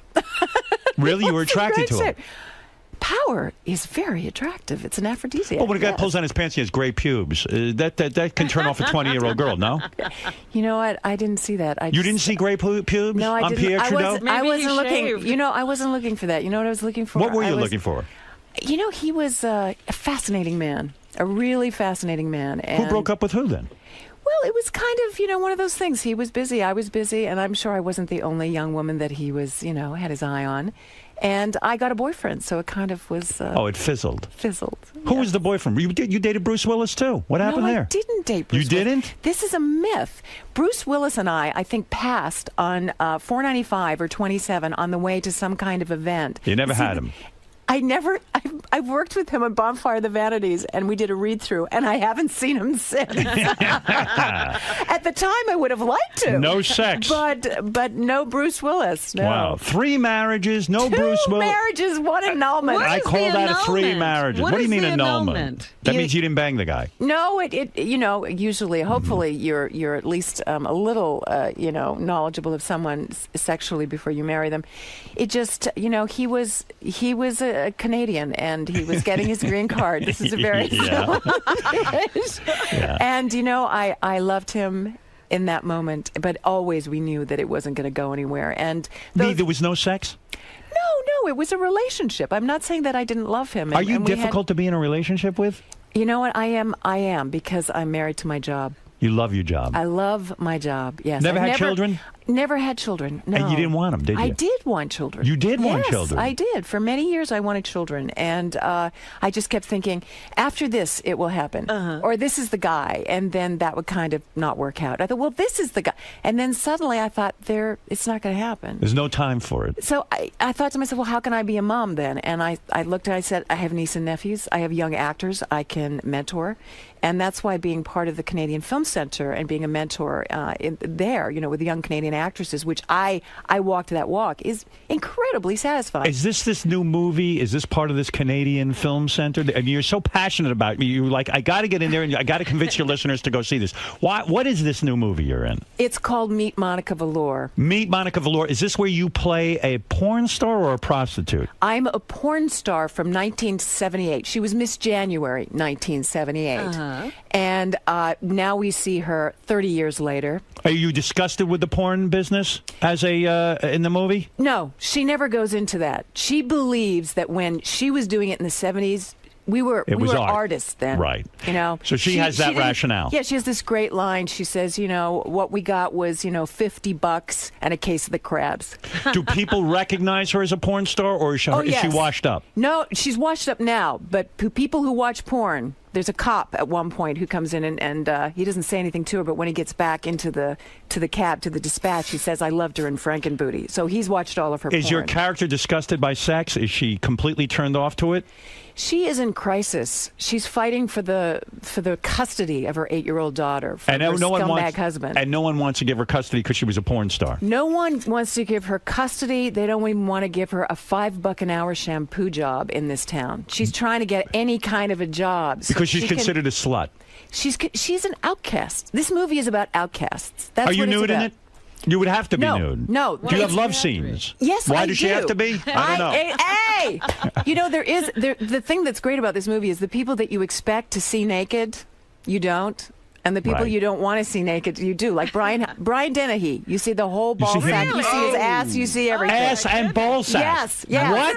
Yes. Brian or I'm Brian Dennehy. I hate to admit it. I've always wanted to see his ball sack. Yeah, I'm kind of weird about that. About Brian's ball sack. Now, why did you? I read a story about you in the paper about this new movie. And by the way, the new movie is called Meet Monica Velour, and Kim's so passionate about it, she'll be doing Q&As at the. You know what else I'll be doing? Serving popcorn at the concession. If they could get me to do that, you think this is that important a film? I really do. Why did you get upset? I read in the paper you got pissed off at a reporter. Reporter came up to you and said, "Look, you have a young coach. So I'm going to set it up. Okay. There's two. I've been pissed off a little bit lately. I was angry with Anchor Bay Films because they bought this at Tribeca last year. Now, this was a hit at Tribeca. They compared it to Harold and Maude and Little Miss Sunshine, got great reviews in the Hollywood Reporter, Variety. It was saying the work of my life, of her career, 35 years. I was like, yes, finally we're going to take Samantha and we're going to change all of that. This could be your Academy Award. Well, I don't know about that. What it could do is open people's idea as me as an actress playing other than one role that I'm known for. Right. You don't want to be Herman Munster. You don't want to be Samantha. That's it. I love Samantha. I owe her a lot, but I can do more. Okay. So I thought, here we have. Then my schedule last year was crazy. I was doing 2 plays in the West End and a television show for PBS, which was on PBS, Any Human Heart. So this was my window.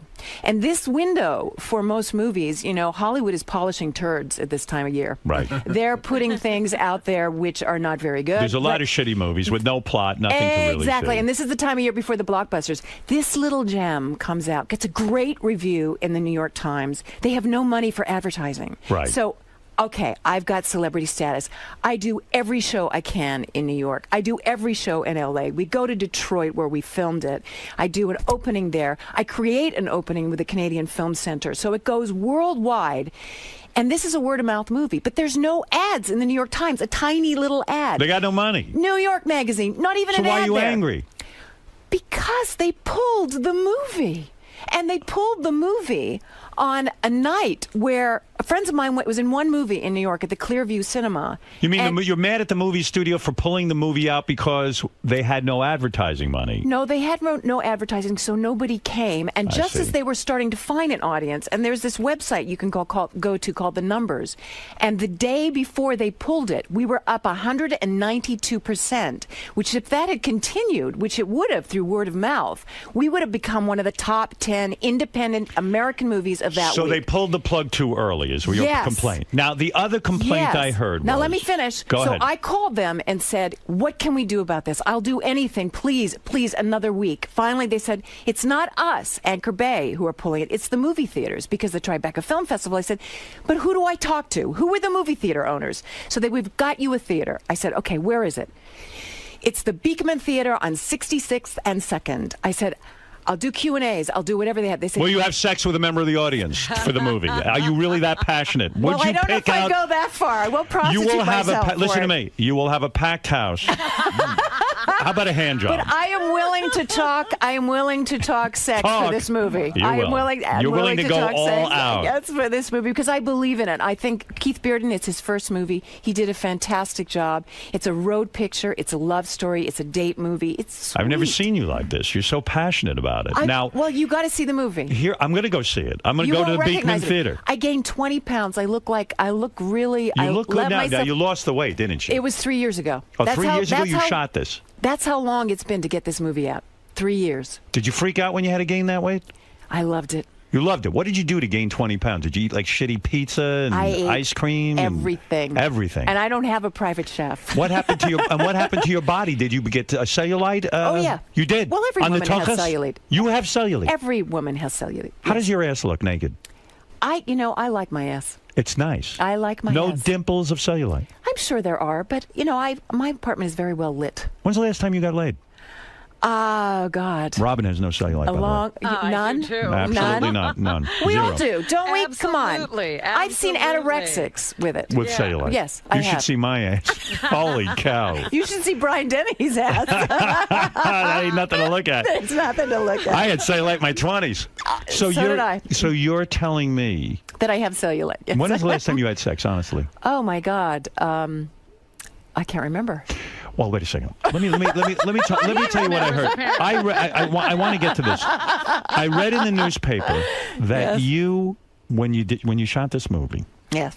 I guess somehow the director and your young co-star Yes. said that you did a love scene or some scene where you're making out with him, and the rumor got started that he got a boner. No. Working with you. It's not true. And then a reporter asked you about it, and you blew up. And I said, "What's with Kim?" So they said, "Listen, the kid got a boner kissing her. I'd get a boner First of kissing all, you." Thank you, Howard. You're goddamn right. Thank you. No, that never happened. It really didn't happen. And this was, I'd flown in that day, and then I get this little reporter who's saying, "So tell me about, how Dusty and Keith said this." And, Keith and Dusty, this is their first big movie. They're so excited. Right. They don't know what to say or not to say in kind of a joking way. Right. And we had such a serious relationship. I mean, Keith cast me as this. He could have had really so many actresses because these plum roles in your 50s, they just don't write them. Right.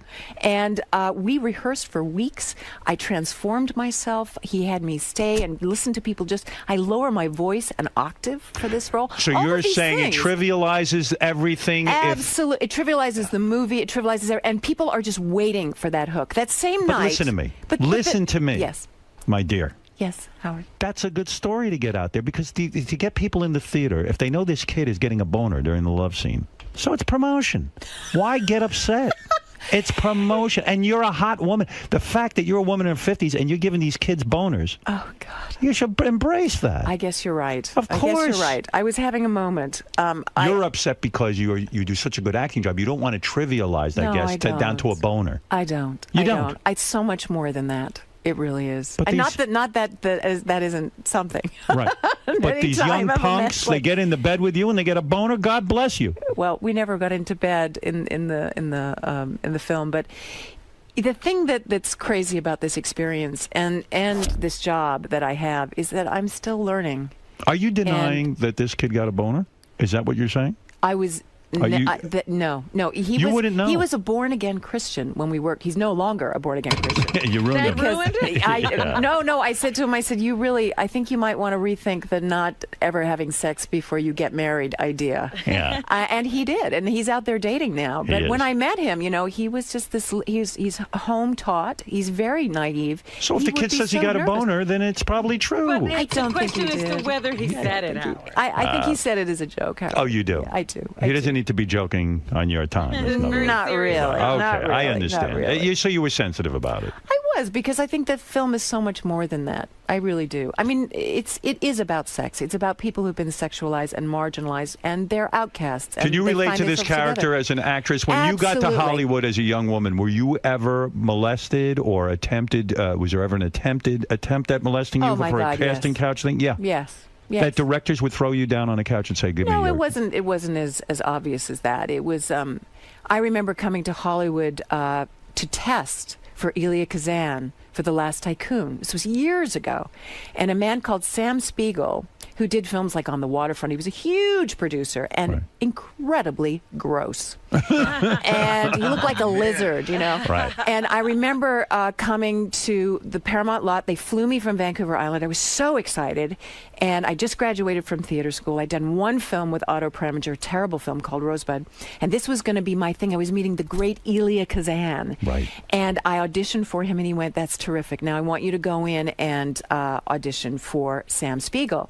So I auditioned for him, and he was sitting behind a huge desk, sort of like this, and he said, "Come here." And I thought, oh, well, I guess he wants to see my face to see if I, photograph well or something. I was literally 18 years old. Oh, God. And he came towards me, put his hands behind me, and pushed me towards him and tried to put his tongue in my mouth. And he was in his 70s at that point, and I literally went, and I ran out of the room.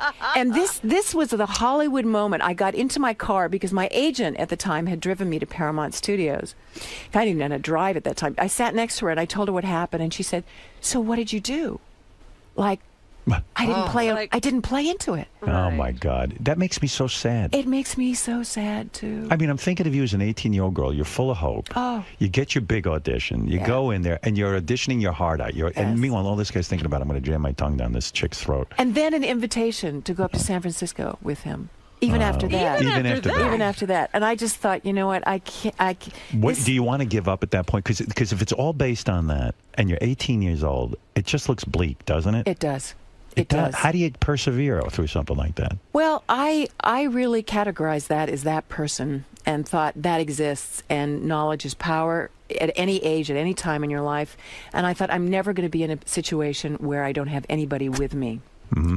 But were you shy to audition again? Like was it the thought in the back of your mind, oh, these guys just want to fuck me and that's it? I mean, I'm just that's what it's all about. Yeah. No, I felt that I was a contract player at Universal Studios, and they knew about what had happened shortly after that, and I felt protected by the company. I came up with Sharon Glass and Jamie Lee Curtis. We were all young actresses at the Universal Studios, last contract players in the system. Right. And I felt so much. Contract player means you were signed to a studio for 7 years of your life. Yeah. And you only work for them. Only for them. Isn't that must have driven you nuts? Because when you would get offered roles, but it's kind of a beautiful thing too, because you're guaranteed work.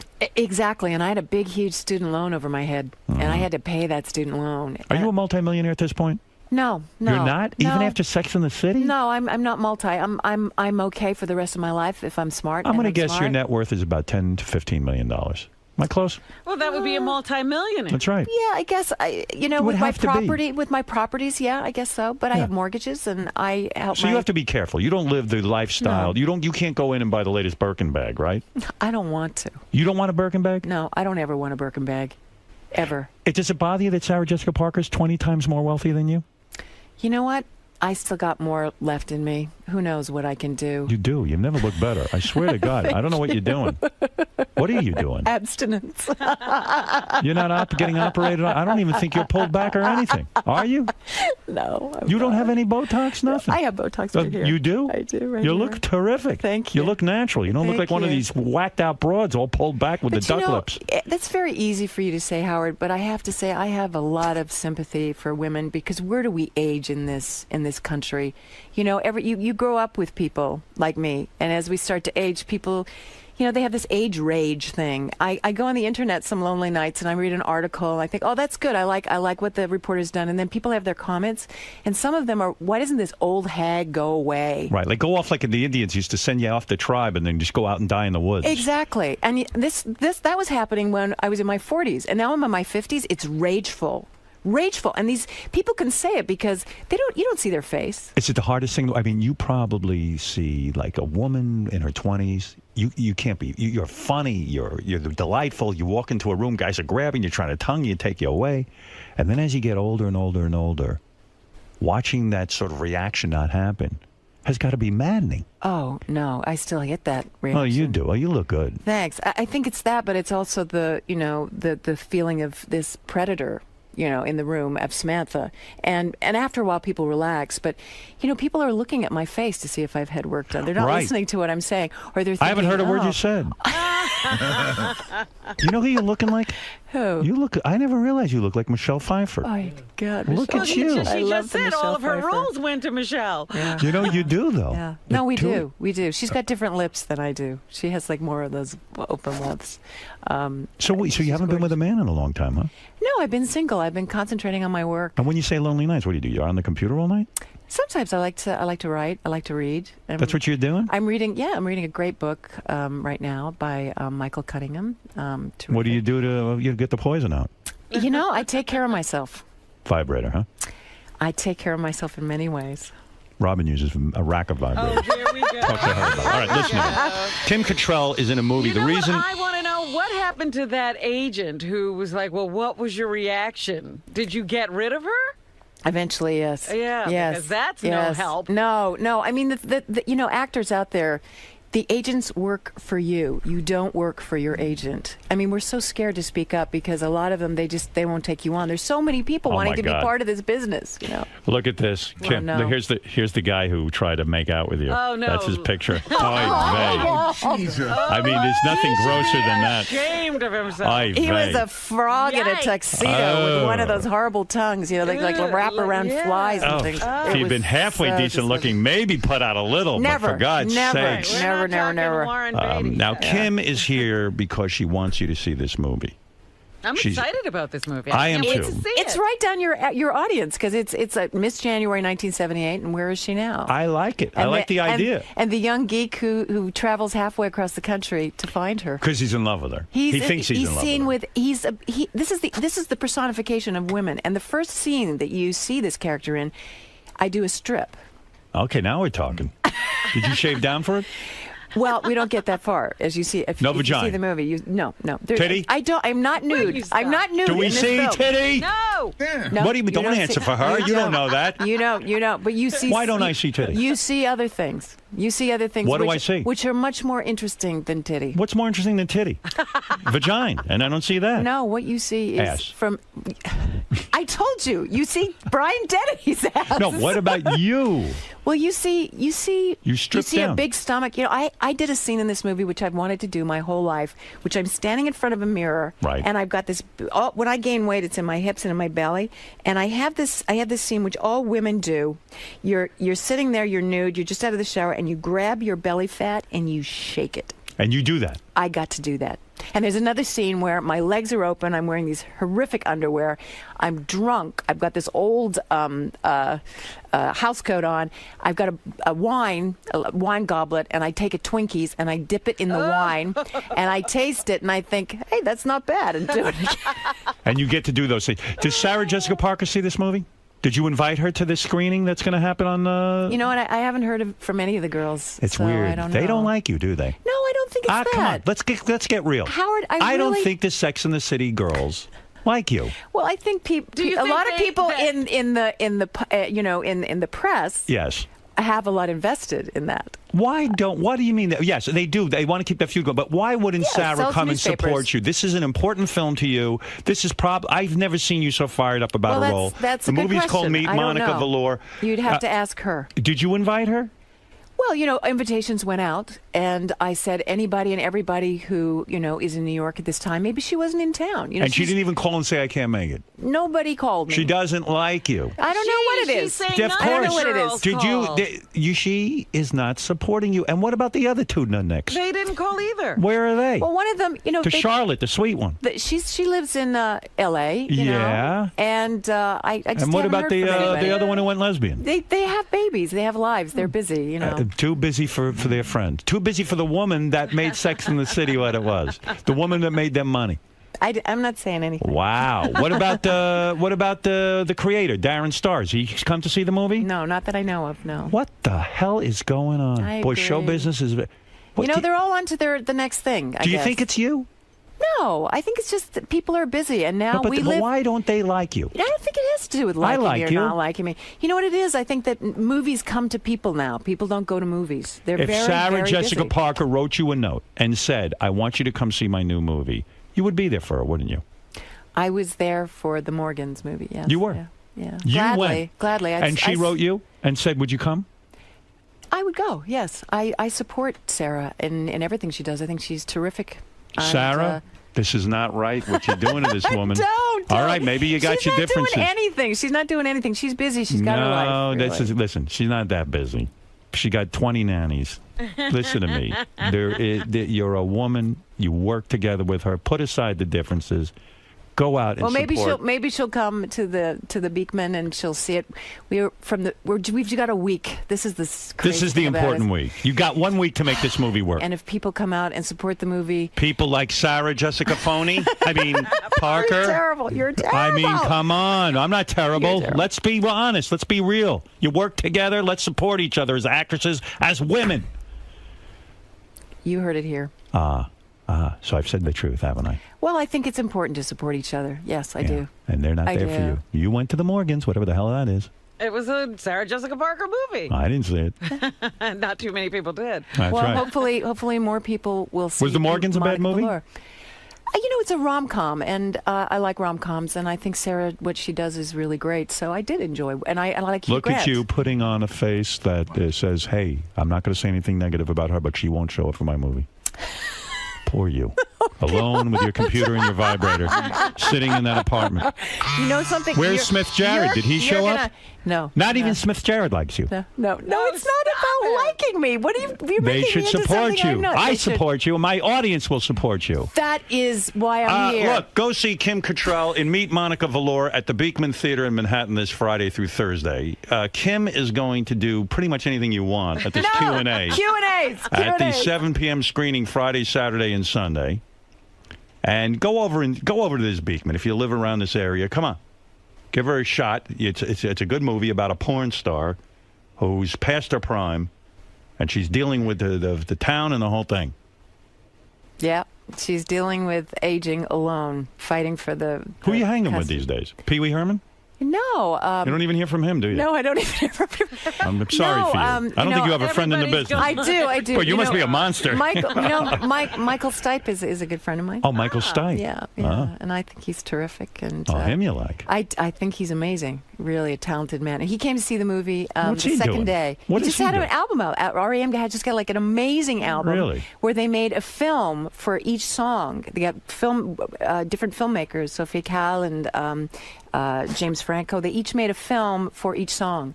He's still creative. He's still doing movies. I mean, he did Being John Malkovich. I mean, he's a real he's an artist. I'm looking you over. I can't see how you don't have a man. It's crazy. They're terrified. No, I'm not terrified. But you're married. Oh, that's right. No wonder I'm not terrified. See, this is the problem. The That's older the you problem. get, they're either incredibly damaged or they're married. Well, I'm both of those things. So I'm a double header. All right, listen to me. You've said it all. We get the point. We like this idea of you in this movie. Now you need us to go. Yes. And we'll be there. Believe me, we're not Sarah Jessica Parker or those other two. I love you. I don't even know the Howard names Stern. of the other two, honestly. I love you, I know Howard you and Stern. Sarah Jessica Parker. I don't know the other two. The other two are replaceable. You're not. Kristen Davis and Cynthia Nixon. Yeah, I'm surprised you know their names based on their support of you. Well, look, it doesn't seem to bother you, so it's not going to bother me. I have a lot of great people in my I life. wish you great things. I wish you know what I wish for you? Yes. A beautiful trip to Peru where they rub good and plenty all over you. I'm not kidding. And a beautiful ceremony. Thank you. I wish that for you. Thank you. See, Kim Cattrall, and I wish you happiness and success with this film. Yeah. Thank you. Thank you, Robin. Let me just say, see Kim Cattrall and Meet Monica Valor. That's the name of the movie, and it's going to be at the Beekman Theater. This is the make or break week for this movie. Let's go. It's in Manhattan this Friday through Thursday. This is it for, listen, Kim needs you there. She's being honest. I do. Actresses don't often say that, but she's saying she needs you. It's worth your while. She's saying it might even be fun. Yes. It's Kim- actually a funny, sweet movie. You'll Yeah. enjoy it. That's right. And you'll see Brian Dennehy's ball sack. Yeah, can't wait. Close your eyes for that. Thank you for stopping by How here. can I thank you? Oh, I'll think For of a you. way. Yeah. I know what you can do. Believe me. You made your Stern Show debut today. Yes, I did. I'm no longer a virgin of Howard Stern Show. What's it like making the transition from someone you know in your personal life to seeing them in their craft, seeing Howard behind his board? And You know, I feel that I know both of those Howards. I know the private Howard a little bit less, but he's always been incredibly generous to me and supportive of me, and today is just another indication of that in the guise of this persona, which is actually just a pussycat making fun. And it's, he's a great actor in a way. He plays this role beautifully. And it's like playing tennis with him, I feel like little McEnroe out there, And so it was really a thrill. So you feel like he can walk that line between knowing you in your own way, but yes, and he's very instinctual. He picks up a vibe about someone, and that's what he follows. The truth, his truth, and you got to go with that. And I'm not a bullshitter. He knows that, and I think that there's a chemistry that can happen on his show, and I felt that today. That's what was so exciting about it. So now that you've crossed into his universe, can we expect you back for many more appearances? I sure hope so. I really do. I have a play opening on Broadway in November, Private Lives, and he'll come, so maybe we'll sit down and talk about sex in 1921, which is what that play is about. Maybe steer away from the vibrator talk this time. Yes, exactly. I don't think they had those electrical units then. Right. Yeah. All right, Kim. Thanks a lot. Thank you. Good luck.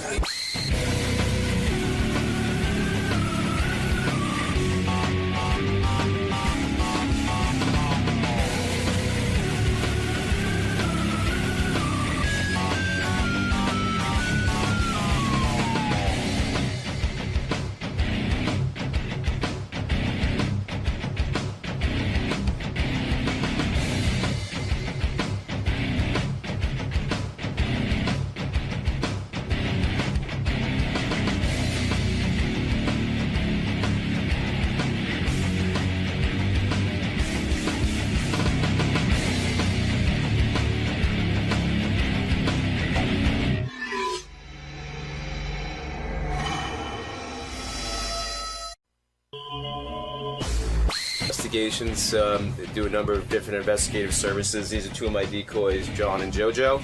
So we're going to talk about that. We're going to talk about my book, Happens All the Time. We're going to talk about my dealings with the Church of Scientology, and I'm going to teach people how to cheat and catch them. So you're going to get behind your operation. Tell Howard how it works, how you catch cheaters. Absolutely. Absolutely. We're going to get behind the operation. All right, and, we're going to educate them. Best of luck today, Mark. Thank you very much. Hey, one of these guys is here. He's got one of these personal investigating services. He catches cheating spouses. I was just saying to Gary, I took Gary out to dinner last night for his birthday. What, is he 50? Gary? I don't know. Or is he old? Was it your 50th, Gary? Is that true? Was it your 50th? Yeah. How come your wife didn't have like a big 50th birthday party for you? Isn't that like a big milestone? Or she did, and we weren't Maybe invited. it's no big deal when Gary turns 50. I think that Mary's birthday is the day after mine. Yeah. So I don't think she wants to celebrate her birthday. Were you disappointed that she didn't sort of throw a big bash? Because a wife usually does that for a husband. You're a pretty good fucking husband. You know what? Some of our neighbors threw a small dinner party with a lot of our friends. Were you disappointed though in a way? No, it was okay. You Did it occur to you that something might be happening? No. No? No. Gary was walking around all day with a big smile on his face. He was waiting for the big surprise. No, Opening every door, expecting somebody to jump out. I took Gary out to John George last night. Ooh, nice. What a great restaurant. Ladies Holy got shit. dressed up. Mary looking great. Beth looking great. They, they got dressed up. I put on my beautiful suit. Did you? Well, yeah. In the middle of the week. Yeah. Took Fafa Fui out. I put on my beautiful suit that Howard bought me 2 birthdays ago. Yeah, he's getting a lot of use out of that. I do. I got to get you another new one. That's a nice suit. Yeah, it's so we had a nice night. So that's a big deal for Gary's 50th. So I said to Gary, because we're having this guy Mark on who has this private investigating service. I said, wouldn't it be just kind of cool, like, Mary's not cheating on you? I think well, Mary... Gary watches her anyway. He's got cameras all over the house. Right. So I was just like, but wouldn't it be cool to hire, like, they have a female private investigator and a male one. Oh, they do that thing where they try to entice you. Yeah.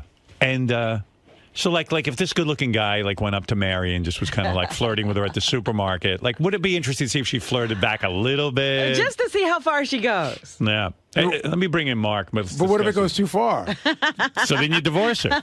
You got to. He's got to trust. Like, what if she blows the guy? Exactly. What if she says, hey, there's a hotel down the block? All right, this is Mark Chapetta. I think I'm saying that right. There's Mark. Hello. I'm in there. And the hot chick is... that's the investigator, because I was going to say, who are these two investigators? Hot chick is JoJo Ryder. JoJo is the girl you meet at the bar, and then when you take her up for the blowjob, then she goes, guess what? You're fucked. This good-looking gentleman is John Lamb. Hi there. Hi, Robin. How are you? Oh, my God. Oh, my God. The vibration from the bass, right? It's a good time. Robin, I'm going to fuck you. We're going to get a little squirrely later. I'm going to maybe tell a your pinky in the husband. ass. I got a bag of carrots and cucumbers.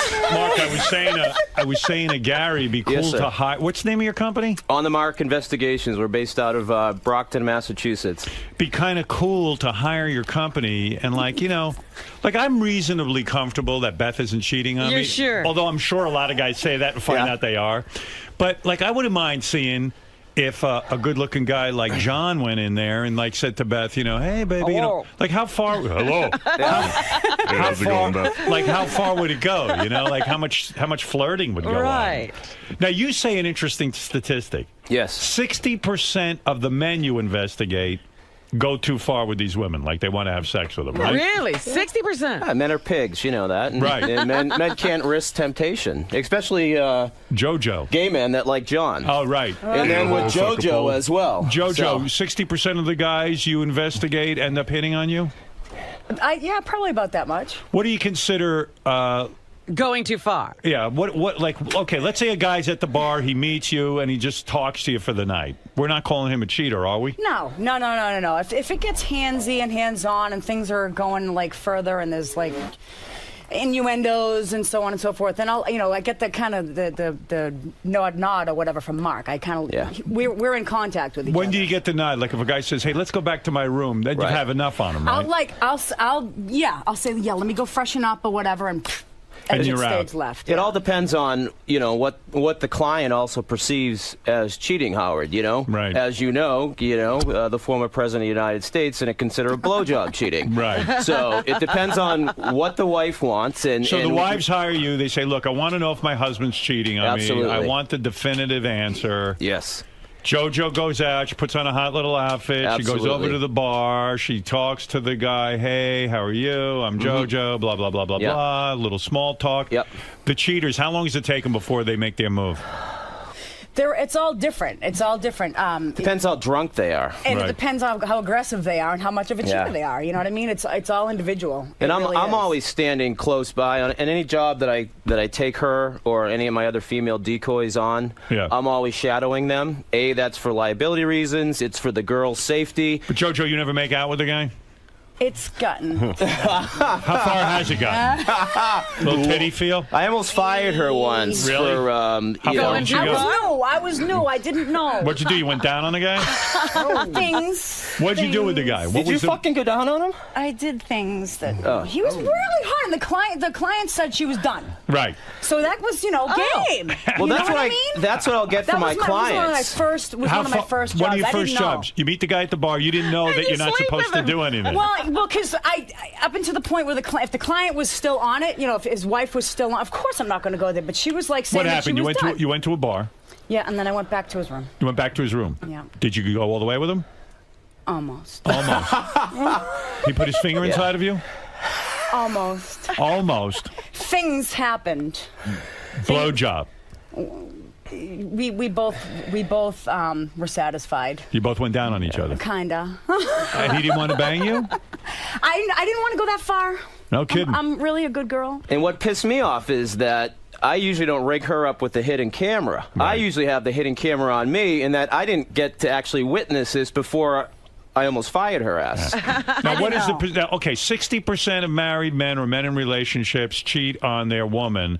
But with women, I figure it's lower, right? It's starting to grow, believe it or not. My business, and I've been starting to track it lately and check all my cases and track the numbers. Women are working more. They're out in the work field. They're traveling. They're going away. And it's just normal for them to start cheating more. They're not getting it at home good enough, and they look for a little attention, and you send someone like John in. Johnny boy, you're a good-looking guy. What's your background? You a cop or something? No, God, no. I've been on the other side of the law a few times. Mark found me after doing a show. What'd you do? What'd you do to get on the other side of the law? I've got a whole bunch of assault and batteries and then driving thing, but nothing bad. No, I used to bounce for years, so you smack around a drunk that's caused a problem, they press charges. Let's rephrase that. Everything that was dismissed. Yeah, everything's dismissed. You were cleared of all cleared, or else I wouldn't use him. But I found him on Tool Academy. I saw him on VH1 on Tool Academy. And What's Tool Academy? It's a show where girlfriends sign up to boyfriends because they're lying, cheating pieces of shit. Right. Okay. I'm not lying, cheating piece of shit. So what happens? You go out to a bar. A lot of these chicks, good-looking chicks. I guess it's guys with good-looking wives. I mean, it's a pretty vast mix. We got some 8s, some 7s, and then we got some 3 woofers. Right. So you go in there, you sit, you strike up a conversation with them, and how many women actually proposition you? I'd probably say pretty damn near close to half, if not a little more. No kidding. So so the rate's going up. In other words, there's a lot of women cheating on their men. Yeah, a lot of middle-aged women. Are most guys shocked when they find out that their wives are cheating on them? Do most of them think, I don't think... I mean, guess if they call you, they're suspicious. Most of them know before they hire me. They just like to self-torture themselves even more. They like confirmation. They like the confirmation. They like to torture themselves.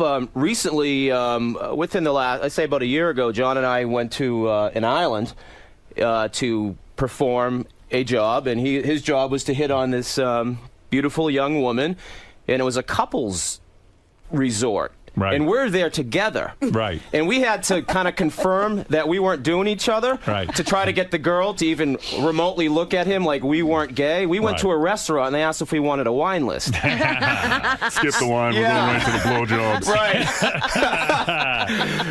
So what happens? So let's say you make the approach, right? Mm-hmm. You make the approach on this woman. She's hot, right? Yep. All right. And she's a married woman. And what do you do? Her partner's right there. How do you make the approach? Well, no. In certain situations, usually the partner's not there. Usually it's like a girls' night out or a trip away. Of course. I spend a brief amount of time just kind of getting to know them, see what their style is, see what they like. Some people like the big douchebag thing that I can put on. Other people like the slow, strong, silent type. And other people like a little scared little bitch. So I kind of do the impromptu eye contact, kind of wink and smile a little. So in this particular situation that you're talking about with this good-looking chick, you walked up and you say what? What's the line that you say to them to sort of warm up? I imagine the women... I'm not gay. That's not my boyfriend over there. I'm not fucking him tonight. I plan on fucking No, but you're a good-looking guy and everything, so they're probably open to speaking to you. But at the same point, what do you say to introduce yourself? Well, this one certain situation, I don't know, stop me if I break any confidentiality, but there were kids involved, so you talk to the kids, be friendly. You're like, hey kids, how's it going? Want to see my van? I want to be your lollipops. daddy. I like you kids, and your mom's pretty fucking hot. I want to tongue punch your dirt star. That's right. So you go over and you start playing with the kids and stuff like that. Yeah, like walking by, the kids were in the way, so I kind of like made conversation. Like, I wish you had a pair of floaties like that. High five, stuff like that. And then conversation starts from there. Then they call the security at the pool and say, this guy's talking So the hot broad comes up. What is she, in a bathing suit? She's in a little bikini? Yeah, she had a little tiny bikini thing on. And what do you, in order to entice her, what are you wearing, like a Speedo or something? No Speedo. I just had a typical bathing suit on, Right, like the board shorts. Board shorts. Might have had a tank top, a sleeveless shirt, or maybe the man tits out. Yeah, man tits are out. Yeah. Right, so you go up and say what to her? What does she say? Hey. Well, I start talking about the kids, and I offered a thing I got at the resort. It was like a toy for the pool and stuff, and we go on from there, and I'm like, I didn't know this was such a family-oriented place. It seems like we're the only single guys down here. Right. Are you with someone? You want to go out and grab a drink? And I don't want to get into too much of it. I don't know who listens to the show. What cute kids you have? Let's fuck. You know what?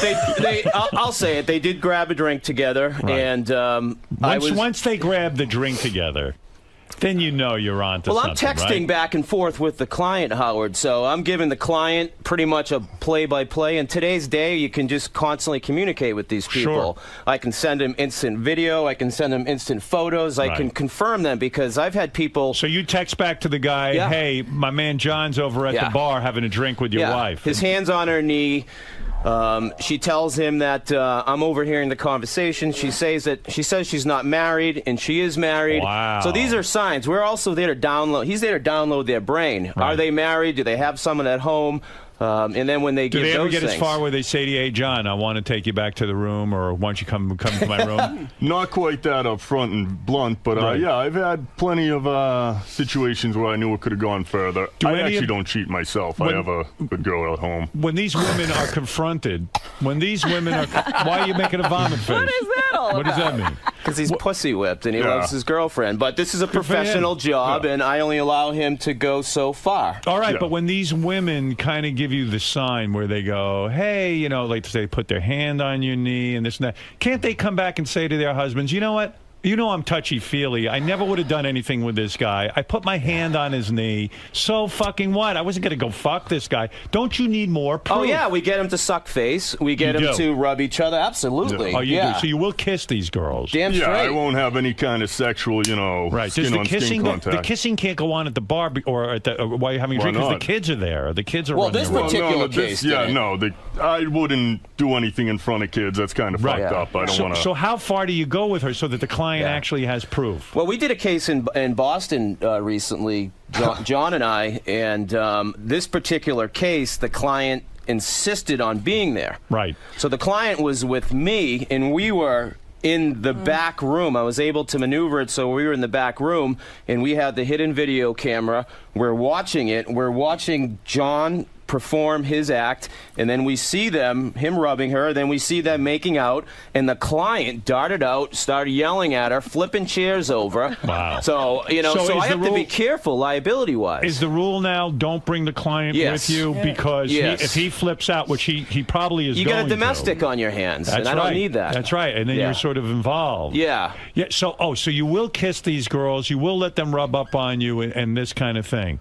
And once they kiss, that's it. I mean, we can stop, right? That's Do you it. consider that cheating if your spouse is kissing if I someone? saw my wife kissing a guy, that to me, it's over. That's it. We're done. That's as far as it has to go. Suppose she's entertaining the prospect, but after Robin. that, she decides, no, I really love I don't my give husband. a fuck. It's called self-control. You got to have it from the get-go, Some will call it entrapment, but entrapment legally is a criminal Bullshit. act. It ain't entrapment. No. Thank you know you. what it is? Thank you. It's like, hey, man, I want to know. Now, you had a case. I was reading in the notes. You had a case. A guy was going to get married, and he wanted to test to see. He was having an affair. Yes. So he was cheating on his wife, but he had a mistress, right? Yes. He decided he was going to leave his wife for the mistress. Yes. But he said, before I pull the plug, before I do this, how do I know my mistress isn't cheating on me? Right. So you brought in Big John. Yeah, this was this was like a year and a half ago. We Right did this after the case. show, so yeah, less than 2 years ago. And it turns out the mistress was 100% honest and not cheating. Not cheating. And he Absolutely left his friendly. wife and he married the mistress. and he's happily ever after. Happy success story. And a lot of people will do it for their own well-being. When you get in your 30s and 40s, you may, it's an investment. It's a lot cheaper to hire an investigator for a few $1,000s than to spend tens of thousands of dollars on a nasty divorce. Right, absolutely. Damn straight. I don't know. So you think you're doing like a service? I You're am a helping private eye superhero, Robin. I was always torn on this kind of thing. One of it was like, hey, they're kind of home wreckers. On the other hand, but you know what? But Why a minute. where would a guy go? Cheating's a home wrecker, not us. That's right. Don't expect to not get caught. I agree with you. Suppose the guy never gets hits on. Right. Gets hit on. Go ahead. She goes into the bar and starts hitting on it. Go ahead. And he falls for it because, whoa, this never happens to me. Well, then, hey, come on. Come on. Now, That's the one, entrapment. Well, because this guy wouldn't have done anything. She was But aware he of it. doesn't just go in there. I mean, someone's got to be hired. There's got to be cause suspicion for this woman to be like, okay, you know what? I think my husband's cheating. He doesn't just go in there and go, I bet that guy's cheating. Let's set him up. No, he's hired.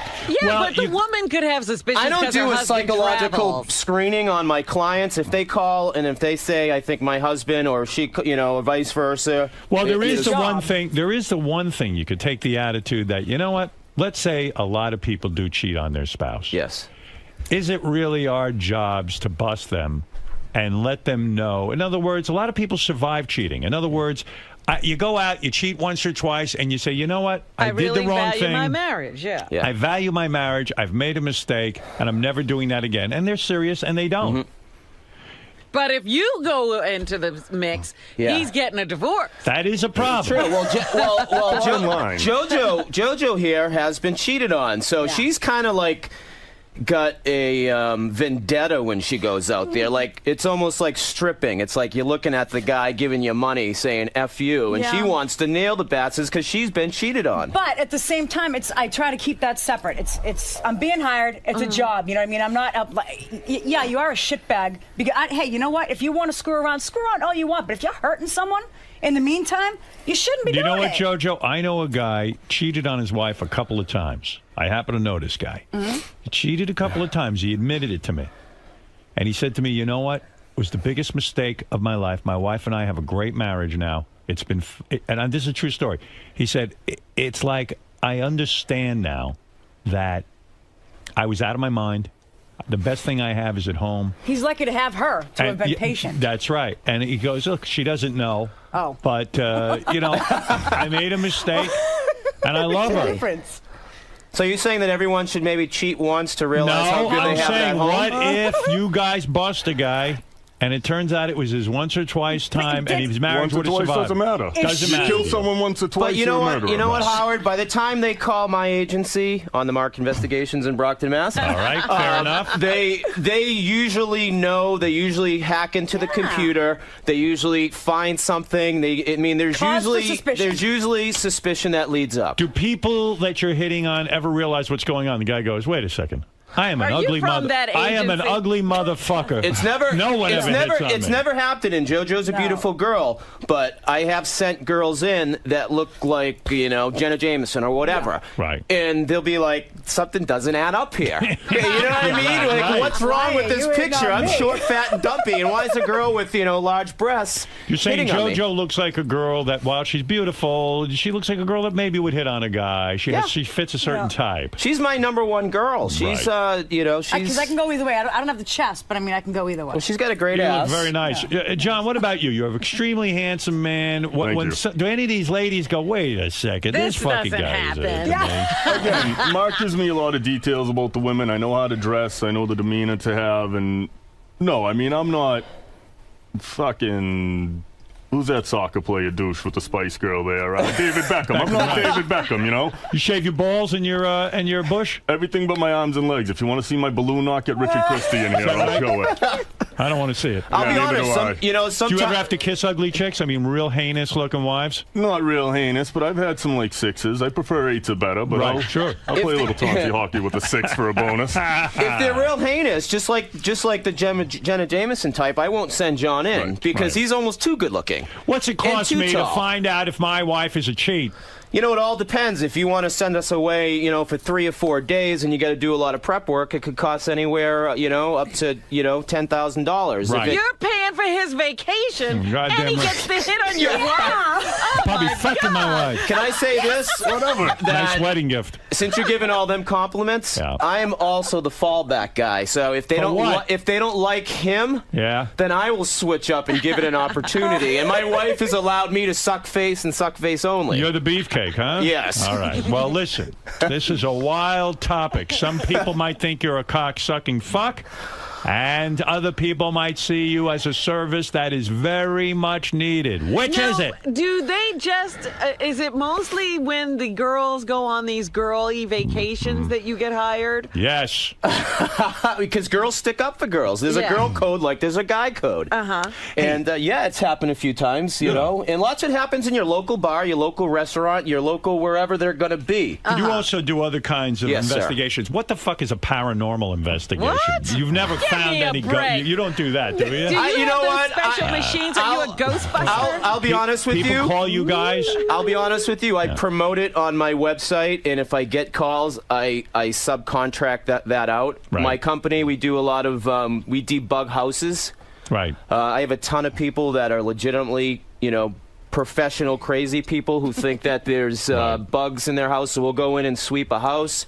So you do a lot of different services. I do everything. You were hired by the Church of Scientology, right? I was in my. Why? There's a chapter in the book, and I met them about 12 years ago, and they hired me just to do background work, to do investigative work on. In other words, if I am a person who criticizes the Church of Scientology. They would hire someone like me to find everything that you could think of about you. Surveillance, pull trash. Why? Why are they so paranoid? They have a successful operation. You know, it's weird. Who are they looking for? It's right. You know what? It's weird. A lot of them are ex-members, and I can't say anything bad about them because they've never handed me pamphlets. They've never tried to force me to go, to go in that direction. I was an outside contractor. I said, hey, look, as long as the money's green, as long as it's ethical.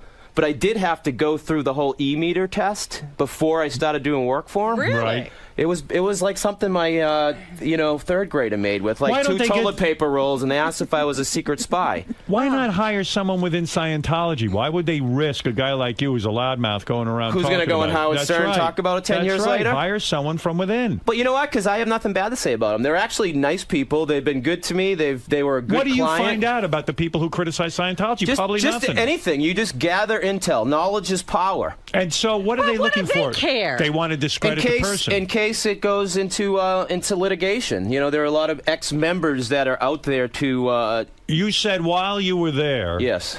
Tom Cruise walks through a secret passageway and then appears in rooms. Maybe he just walks through walls. Why is that? Why? What do you mean a secret passageway? I was out at... Oh gosh! The Celebrity I'm going to be getting. You know what? Someone's going to be watching me now. All right. I was at the Celebrity Center in L.A. many years ago, and they said he came through his private secret entrance. I didn't see it. I didn't know if it was like a bat cave or anything. Right. And he came by. And he had a Yankees hat on. I had a Sox hat on. He said hi to me. He seemed genuine, and he was going to study.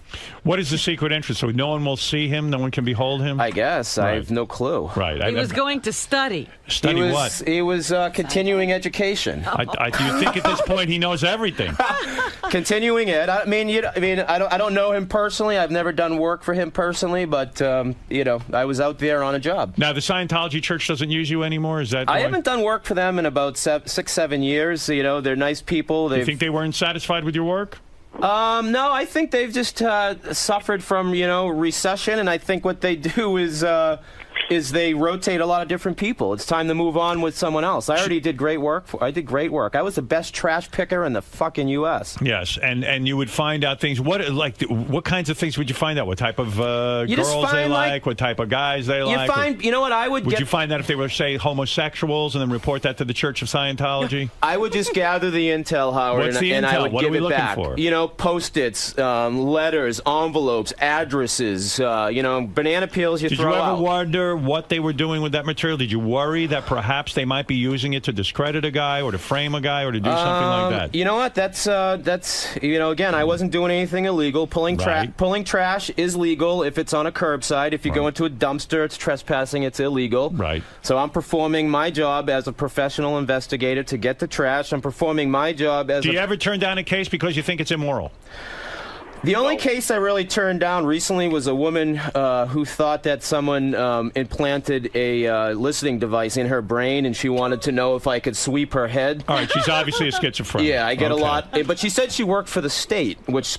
Have you ever been hired by a politician to find out what his opponent is doing? All the time. All the time. Goes on all the time. They didn't learn from Watergate. They didn't learn from Nixon. All the time. Local politicians, reps, senators, what do they want to know?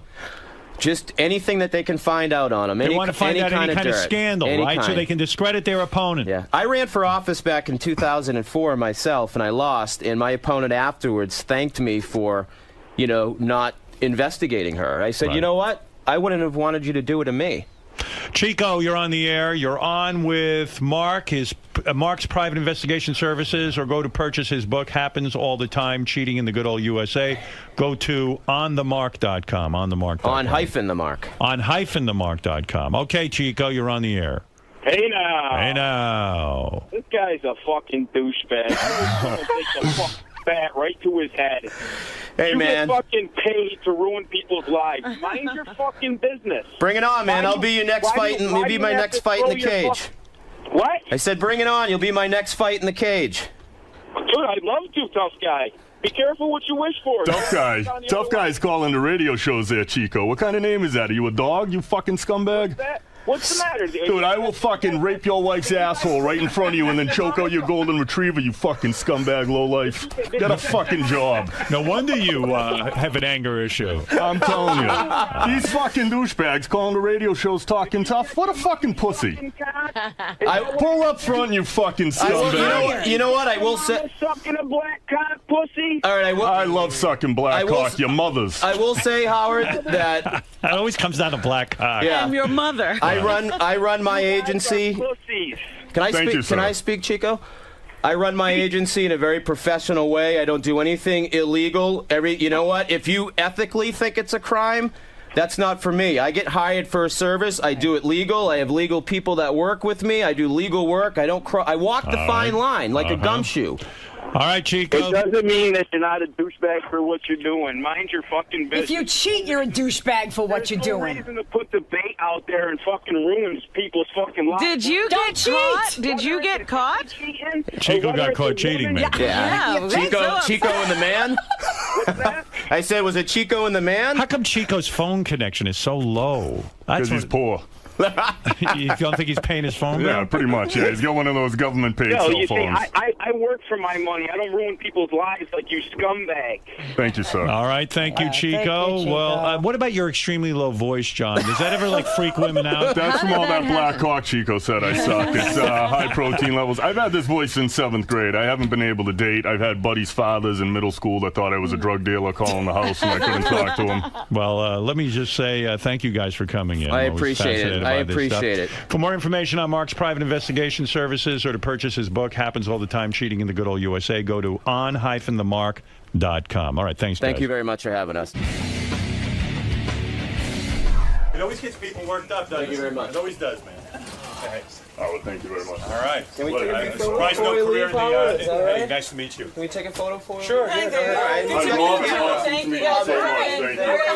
Oh, absolutely. Thank you for coming. John, can you go get your phone so we can take some photos? Yeah, you look handsome, man. You You look great. Thank you. Did my wife send you? Yeah. Did my wife send him? Yeah, right.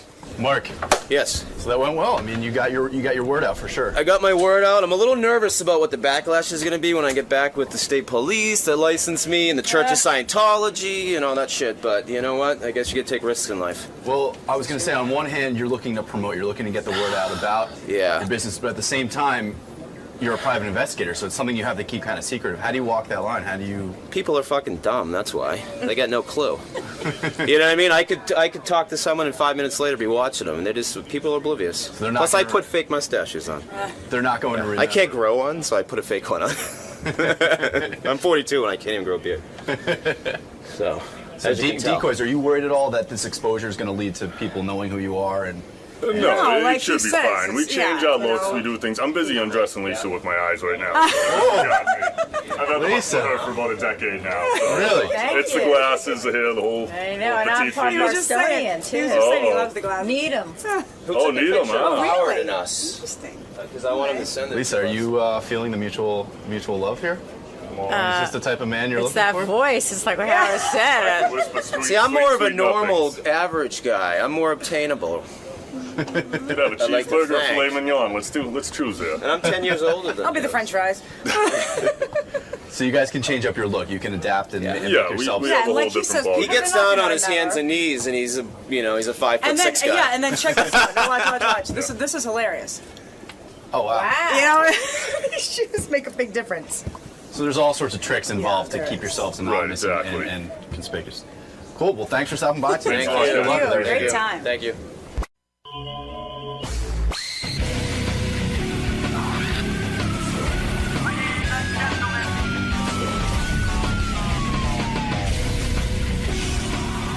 Hey, by the way, I didn't even mention, did you hear that Larry King stopped by the wrap-up show the other day for 2 seconds? He was in the building doing a bunch of serious satellite meetings, not meetings, but talk shows.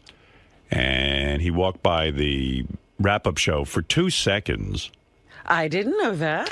Well, there was only 3 minutes left in the wrap-up show, which I don't even understand. I've said to Tim, if the wrap-up show has something cool going on, why do they have to end it exactly on time? And then he said something has to do with the computer and the scheduling of the shows, that you have to end completely on the hour. But we didn't have to. No, I don't know why. If Larry King's there, the guys wanted to keep going with him because it was sort of fun. And I don't know. My philosophy has always been, if something good is going on, let it keep going. Who cares? If the guys want to sit there and talk to Larry King, let them. I wonder what's going on there with this. It's called the profit system and the computer, and all of our shows after we do them live have to go into the computer system because we replay them, and in the replays they have to end on the hour. And I'm like, why? Who cares? I don't even care if a show ends on the hour. What I mean, like Somebody our show. made up that rule, and Tim's sticking to it. I think Tim made up the rule, and Tim's sticking to it. Tim here or no, Gary? Like, why do you guys have to end exactly at 11 o'clock? Larry King's there. You're sitting there. You're having a good time. Go for a half hour. Go for an hour. I don't think Tim's in yet. I'm calling now. Yeah. It may be the only thing he can control. Yeah, he's got to let go of that. Have you ever been given an explanation, or John? We have permission to go over now. John just told me. Is that right? Yeah, but like, it won't come up for another year. Like, I even said to somebody that day, "Can we keep going?" And they sort of shook me off. Who's they? I might have asked like Jim or somebody. Oh. So now we got to wait for Larry King, like Haley's Comet, to show up again. The rule is, if you're in there, we can go as long as we want to go. Yeah. If you come in. Okay. Other than that, well, who made that rule?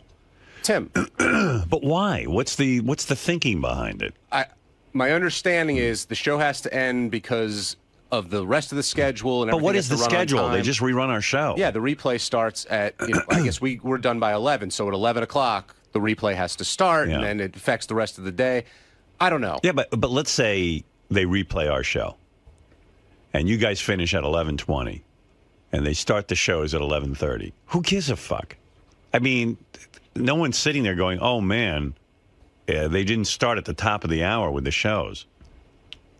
We're going to miss the next show. Yeah, I mean, it is the same show. Yeah, I'm trying to understand the... I would love to know what his thought process is in that. That's Tim. You got to ask him.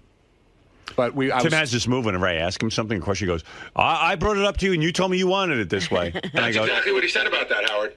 No, I've never once said that. Ever. What? You know me. I'm the guy who used to go to...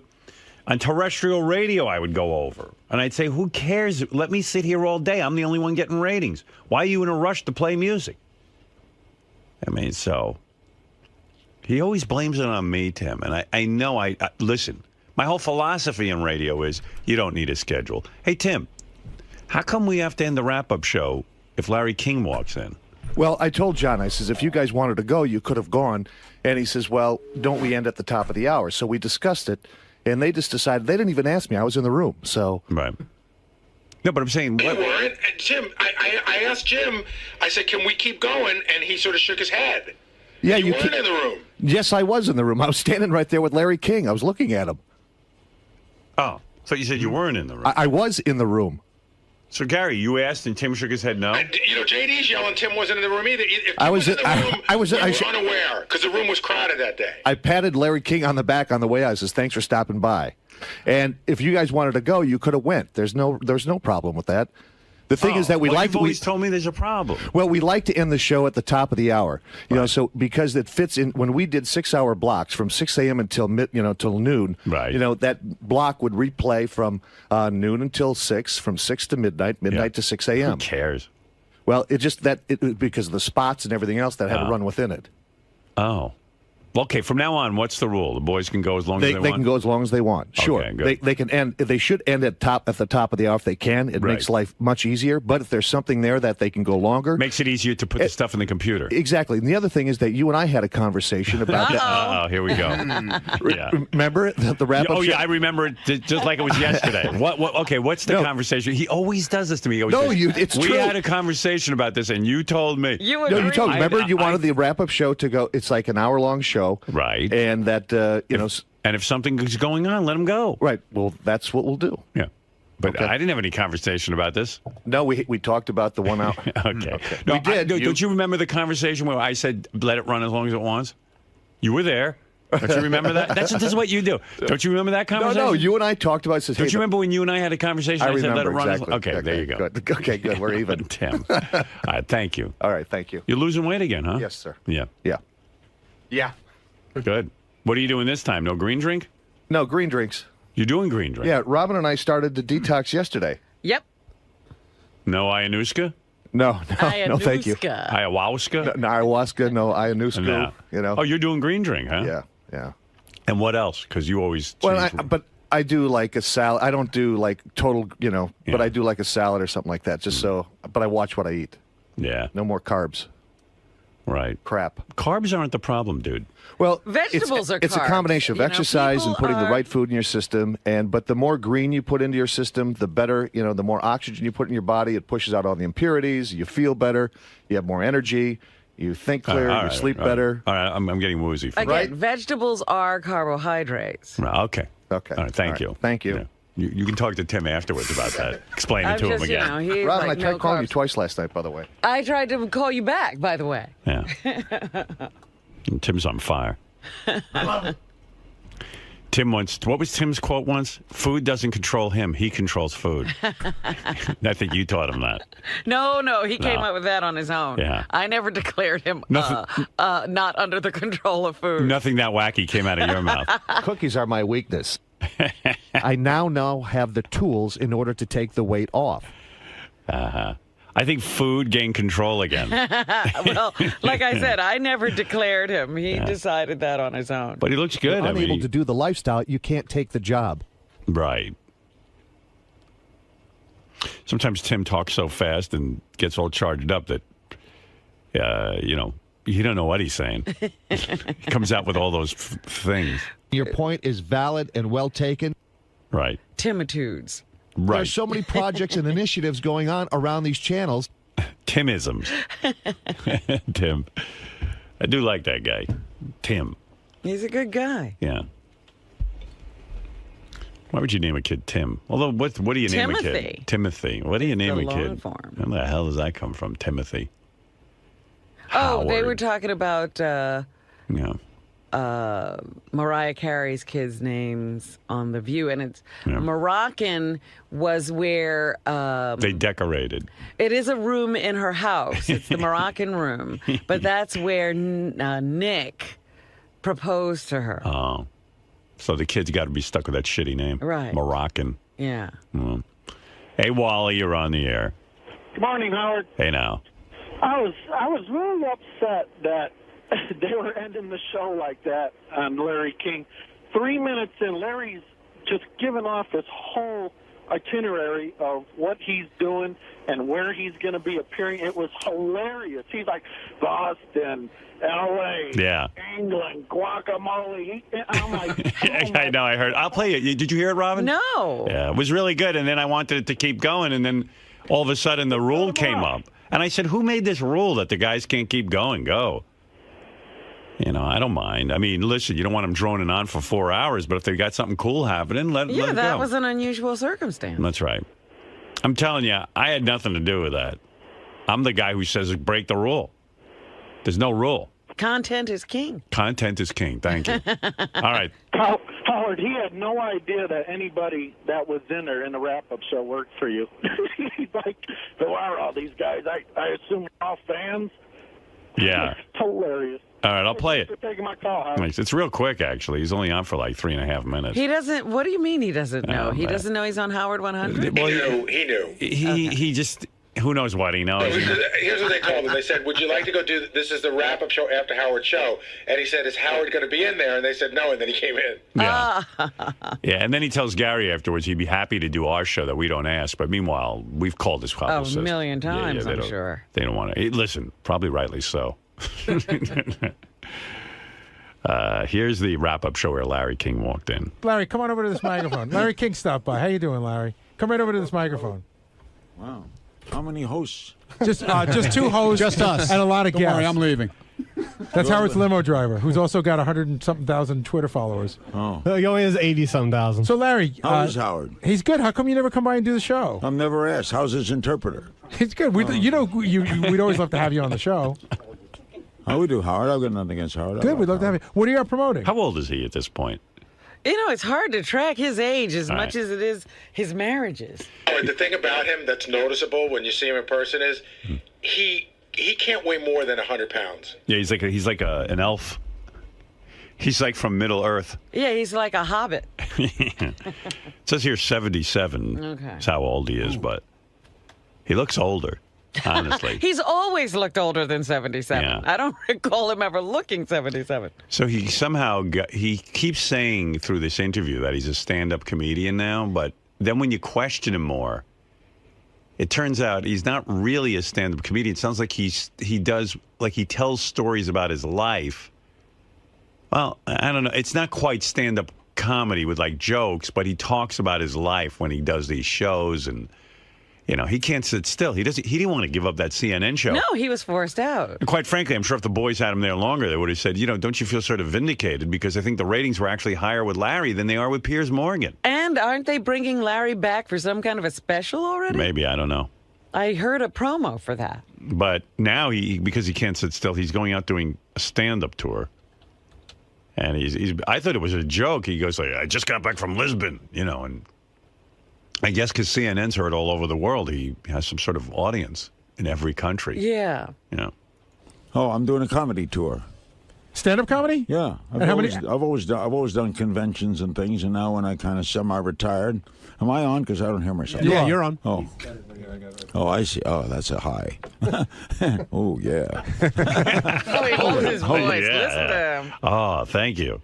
Let me just talk for a while. How many cities you doing? Oh, I got a list here. I'm doing. I start this Saturday in Borgata in Atlantic City, and then the Wilbur in Boston, and then Biloxi, Reno, Las Vegas, Chandler, Arizona, Reykjavik, Iceland, Stockholm, Sweden, Bergen, Norway. When he said Reykjavik, Iceland, I thought, oh, he's making a joke. Maybe he is funny. But he wasn't making a joke. No, he's really going there. It's Larry King in Iceland. Good. I don't even know how you say hello in Iceland. Are you really going to Reykjavik? Yeah. Wow. Copenhagen, Munich, London, Morristown, New Jersey, Westbury Music Theater, Ottawa, Toronto, Santa Rosa, California, Newport News, Virginia, Tampa, Naples, West Palm Beach. And when you stopped doing the CNN show, did you know you were going to do stand-up? Did you want to do something, or did you think you were done? I actually want to go to the show. What the fuck could he be talking about? I mean, Isn't it true? Yeah. Or are these just fairy tales that he's making up? I don't know. Like, he comes out on stage and starts talking about what? I mean, he's not going to tell you the real stories of his life about how Right. he married 8 women. I fucked this one, and the first night I met her, I fucked her. And had a gambling problem and all of that. So he Yeah. must be making up some stories. Don't you have a feeling it might be like the Charlie Sheen tour, like sort of nobody knows what's going to happen that night? Well, and then like within 5 minutes you go to, does anyone have a question? Winning. I actually imagine he's put some thought into it. You think? My nephew is Scott Zeiger. He's a big Broadway producer, and he's often seen me speak at conventions. And he says, geez, you're funny. Why don't we put together where you do stand-up? And they worked on this show. We got a producer and everything. And I go on stage. It's about 80 minutes of stories. It's all funny. I don't do anything serious. But last Thursday, I was in Portugal. I spoke at a big conference. I just did funny stuff. But is it more like a stand-up comedy show? Or is it more like stories of your life and you're funny? Correct. It's stories of my life. If there's a similar thing, it would be like Billy Crystal's 700 Sundays. I get up, stories of childhood, stories of broadcasting off the air. Amazing. He's already in that category of Billy Crystal. Yeah, he's right up there. Yeah. On the air stories. That's some rarefied air. This must be some show. Family stories, funny stories. So after many years broadcasting, you finally decided to give it up. Yeah. Howard's been doing it forever. Do you think Howard will continue to do it? And I remember we do know I'm going to continue for 5 when years. have you talked to Larry King? I don't know. Why is he asking? But Larry does have an answer. When Howard was in Washington, how old is Howard now? 57 years old. So he's been in how long? He's been doing this at least 34 years, something like that. Okay, I started in 57. How many years is that? 54 years. Right. That's a lot of years. So I'm 77. He wins. What does that got to do with anything? We're doing math. I think he feels competitive with me. He goes, well, I've done it 54 years. Howard's only done it 34 years. Think how tired When I of it? was 57, I never thought I'd leave. 57. Do you miss it? I got ties older than that. Do you miss it? I miss it when there's a story like Osama bin Laden is killed, and I miss it when a terror-tragedy happens in Japan. But That's a new word. Terror-tragedy. Terror-tragedy. I don't miss it when Prince is getting married. Who cares? He doesn't marry. He doesn't miss broadcasting when those princes get married, and I don't blame him. Well, he's had so many marriages. Marriage can't possibly excite him. Can't be interesting. I don't want Kardashians. I could do without. You know how I describe it. I got mixed emotions. I feel I want to do it so bad one day, and then one day I don't miss it at all. It's like watching your mother-in-law go over the cliff in your new car. Are you keeping tabs on how Piers is doing over there? I watch Piers occasionally. He's okay. I think I like Piers. It's very different from me, and actually, it's hard. I'm a poor judge of it because I try. It's hard to be objective. All right. Unfortunately, we got to wrap up today's wrap-up That's show. it. That's the wrap-up. That's it. We're done. We're out. So all of you are like Howard Sternites, right? Yes. You follow him. Yep. We do. He's your We leader. work for him. Goodbye. Thank you, Larry. Yeah, I understood the audience's frustration because I was frustrated too. I was like, oh, hey, this is kind of interesting. Let's keep going. This could get to some good stuff. And then what else do we have to do? We have a whole fucking empty day. So. He had his first special on CNN on May 1st. Oh, he did? Okay. Yeah. So that was that. But a little. It's a shame. Yeah. It's an opportunity you don't get all the time. Although you never know. Maybe it would have gone downhill from there and you would have. We'll never know. That's right. I was going to work my way to, have you ever heard your wife on the show? And that would have been weird, but that's what I wanted to know. Yeah, no, that would have been a good question. Too bad Well, now you know. Just go. Just do your show. You don't have to end it directly at 11 if you have something big going on. Yesterday it was a pretty good wrap-up show you guys did yesterday when Benji was arguing with Ronnie. I was listening to that. That was pretty good. I heard they aren't speaking. There's something going on between. Well, Ronnie's like a big baby. I was listening to it. He was like, Benji. First, well, it's not that Ronnie's a big baby. The two of them together are just not. It's two big babies. Yeah. Benji is just genuinely odd, and a lot of us do think that some of the oddness is put on. And I guess what happened was, Ronnie stands in the hall, and he's there to make sure there's no nonsense and that everything's cool. And when a guest comes in, he pats them down, make sure they're not fucking crazy. And so he gets to see a lot of what Benji's up to, and Benji's weird. Yes. But we're not sure if Benji's weird intentionally because he's looking for attention and he wants to be like an Andy Kaufman, or maybe he's just genuinely weird. And then when Ronnie calls Benji out on stuff, Benji gets all freaked out. And you don't know if that's for real. The whole thing's combustible.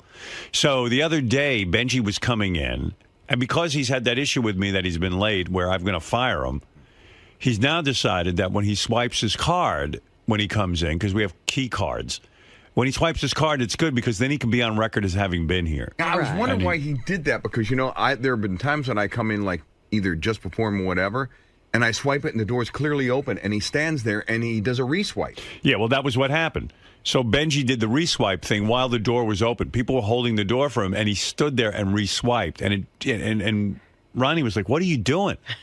And then he started off with this explanation about how he wants to be seen as on time.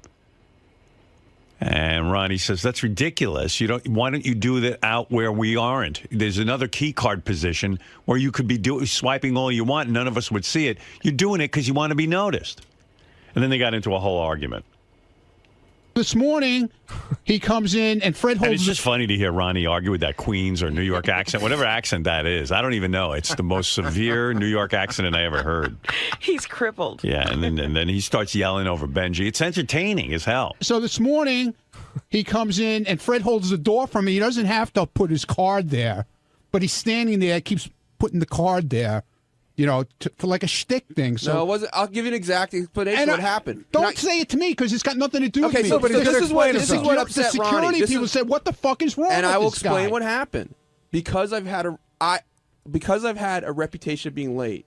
And I've said before, you guys accuse me of being late. I always want there to be a record of when I come in. That's why there would be a record on the other door. But Ronnie, I swear on my life, that was exactly what's going through my head. So the conversation starts escalating, and before you know it, neither one of them know what they're talking about. And I was like, well, this is pretty innocuous. No, How could this turn into a fight? But Benji's like, well, why are you so angry about this? So what if I swipe the door? And Ronnie's like, it's you, and I don't care. You're just weird. And then Benji goes, well, if you don't care, why the hell are you yelling so much?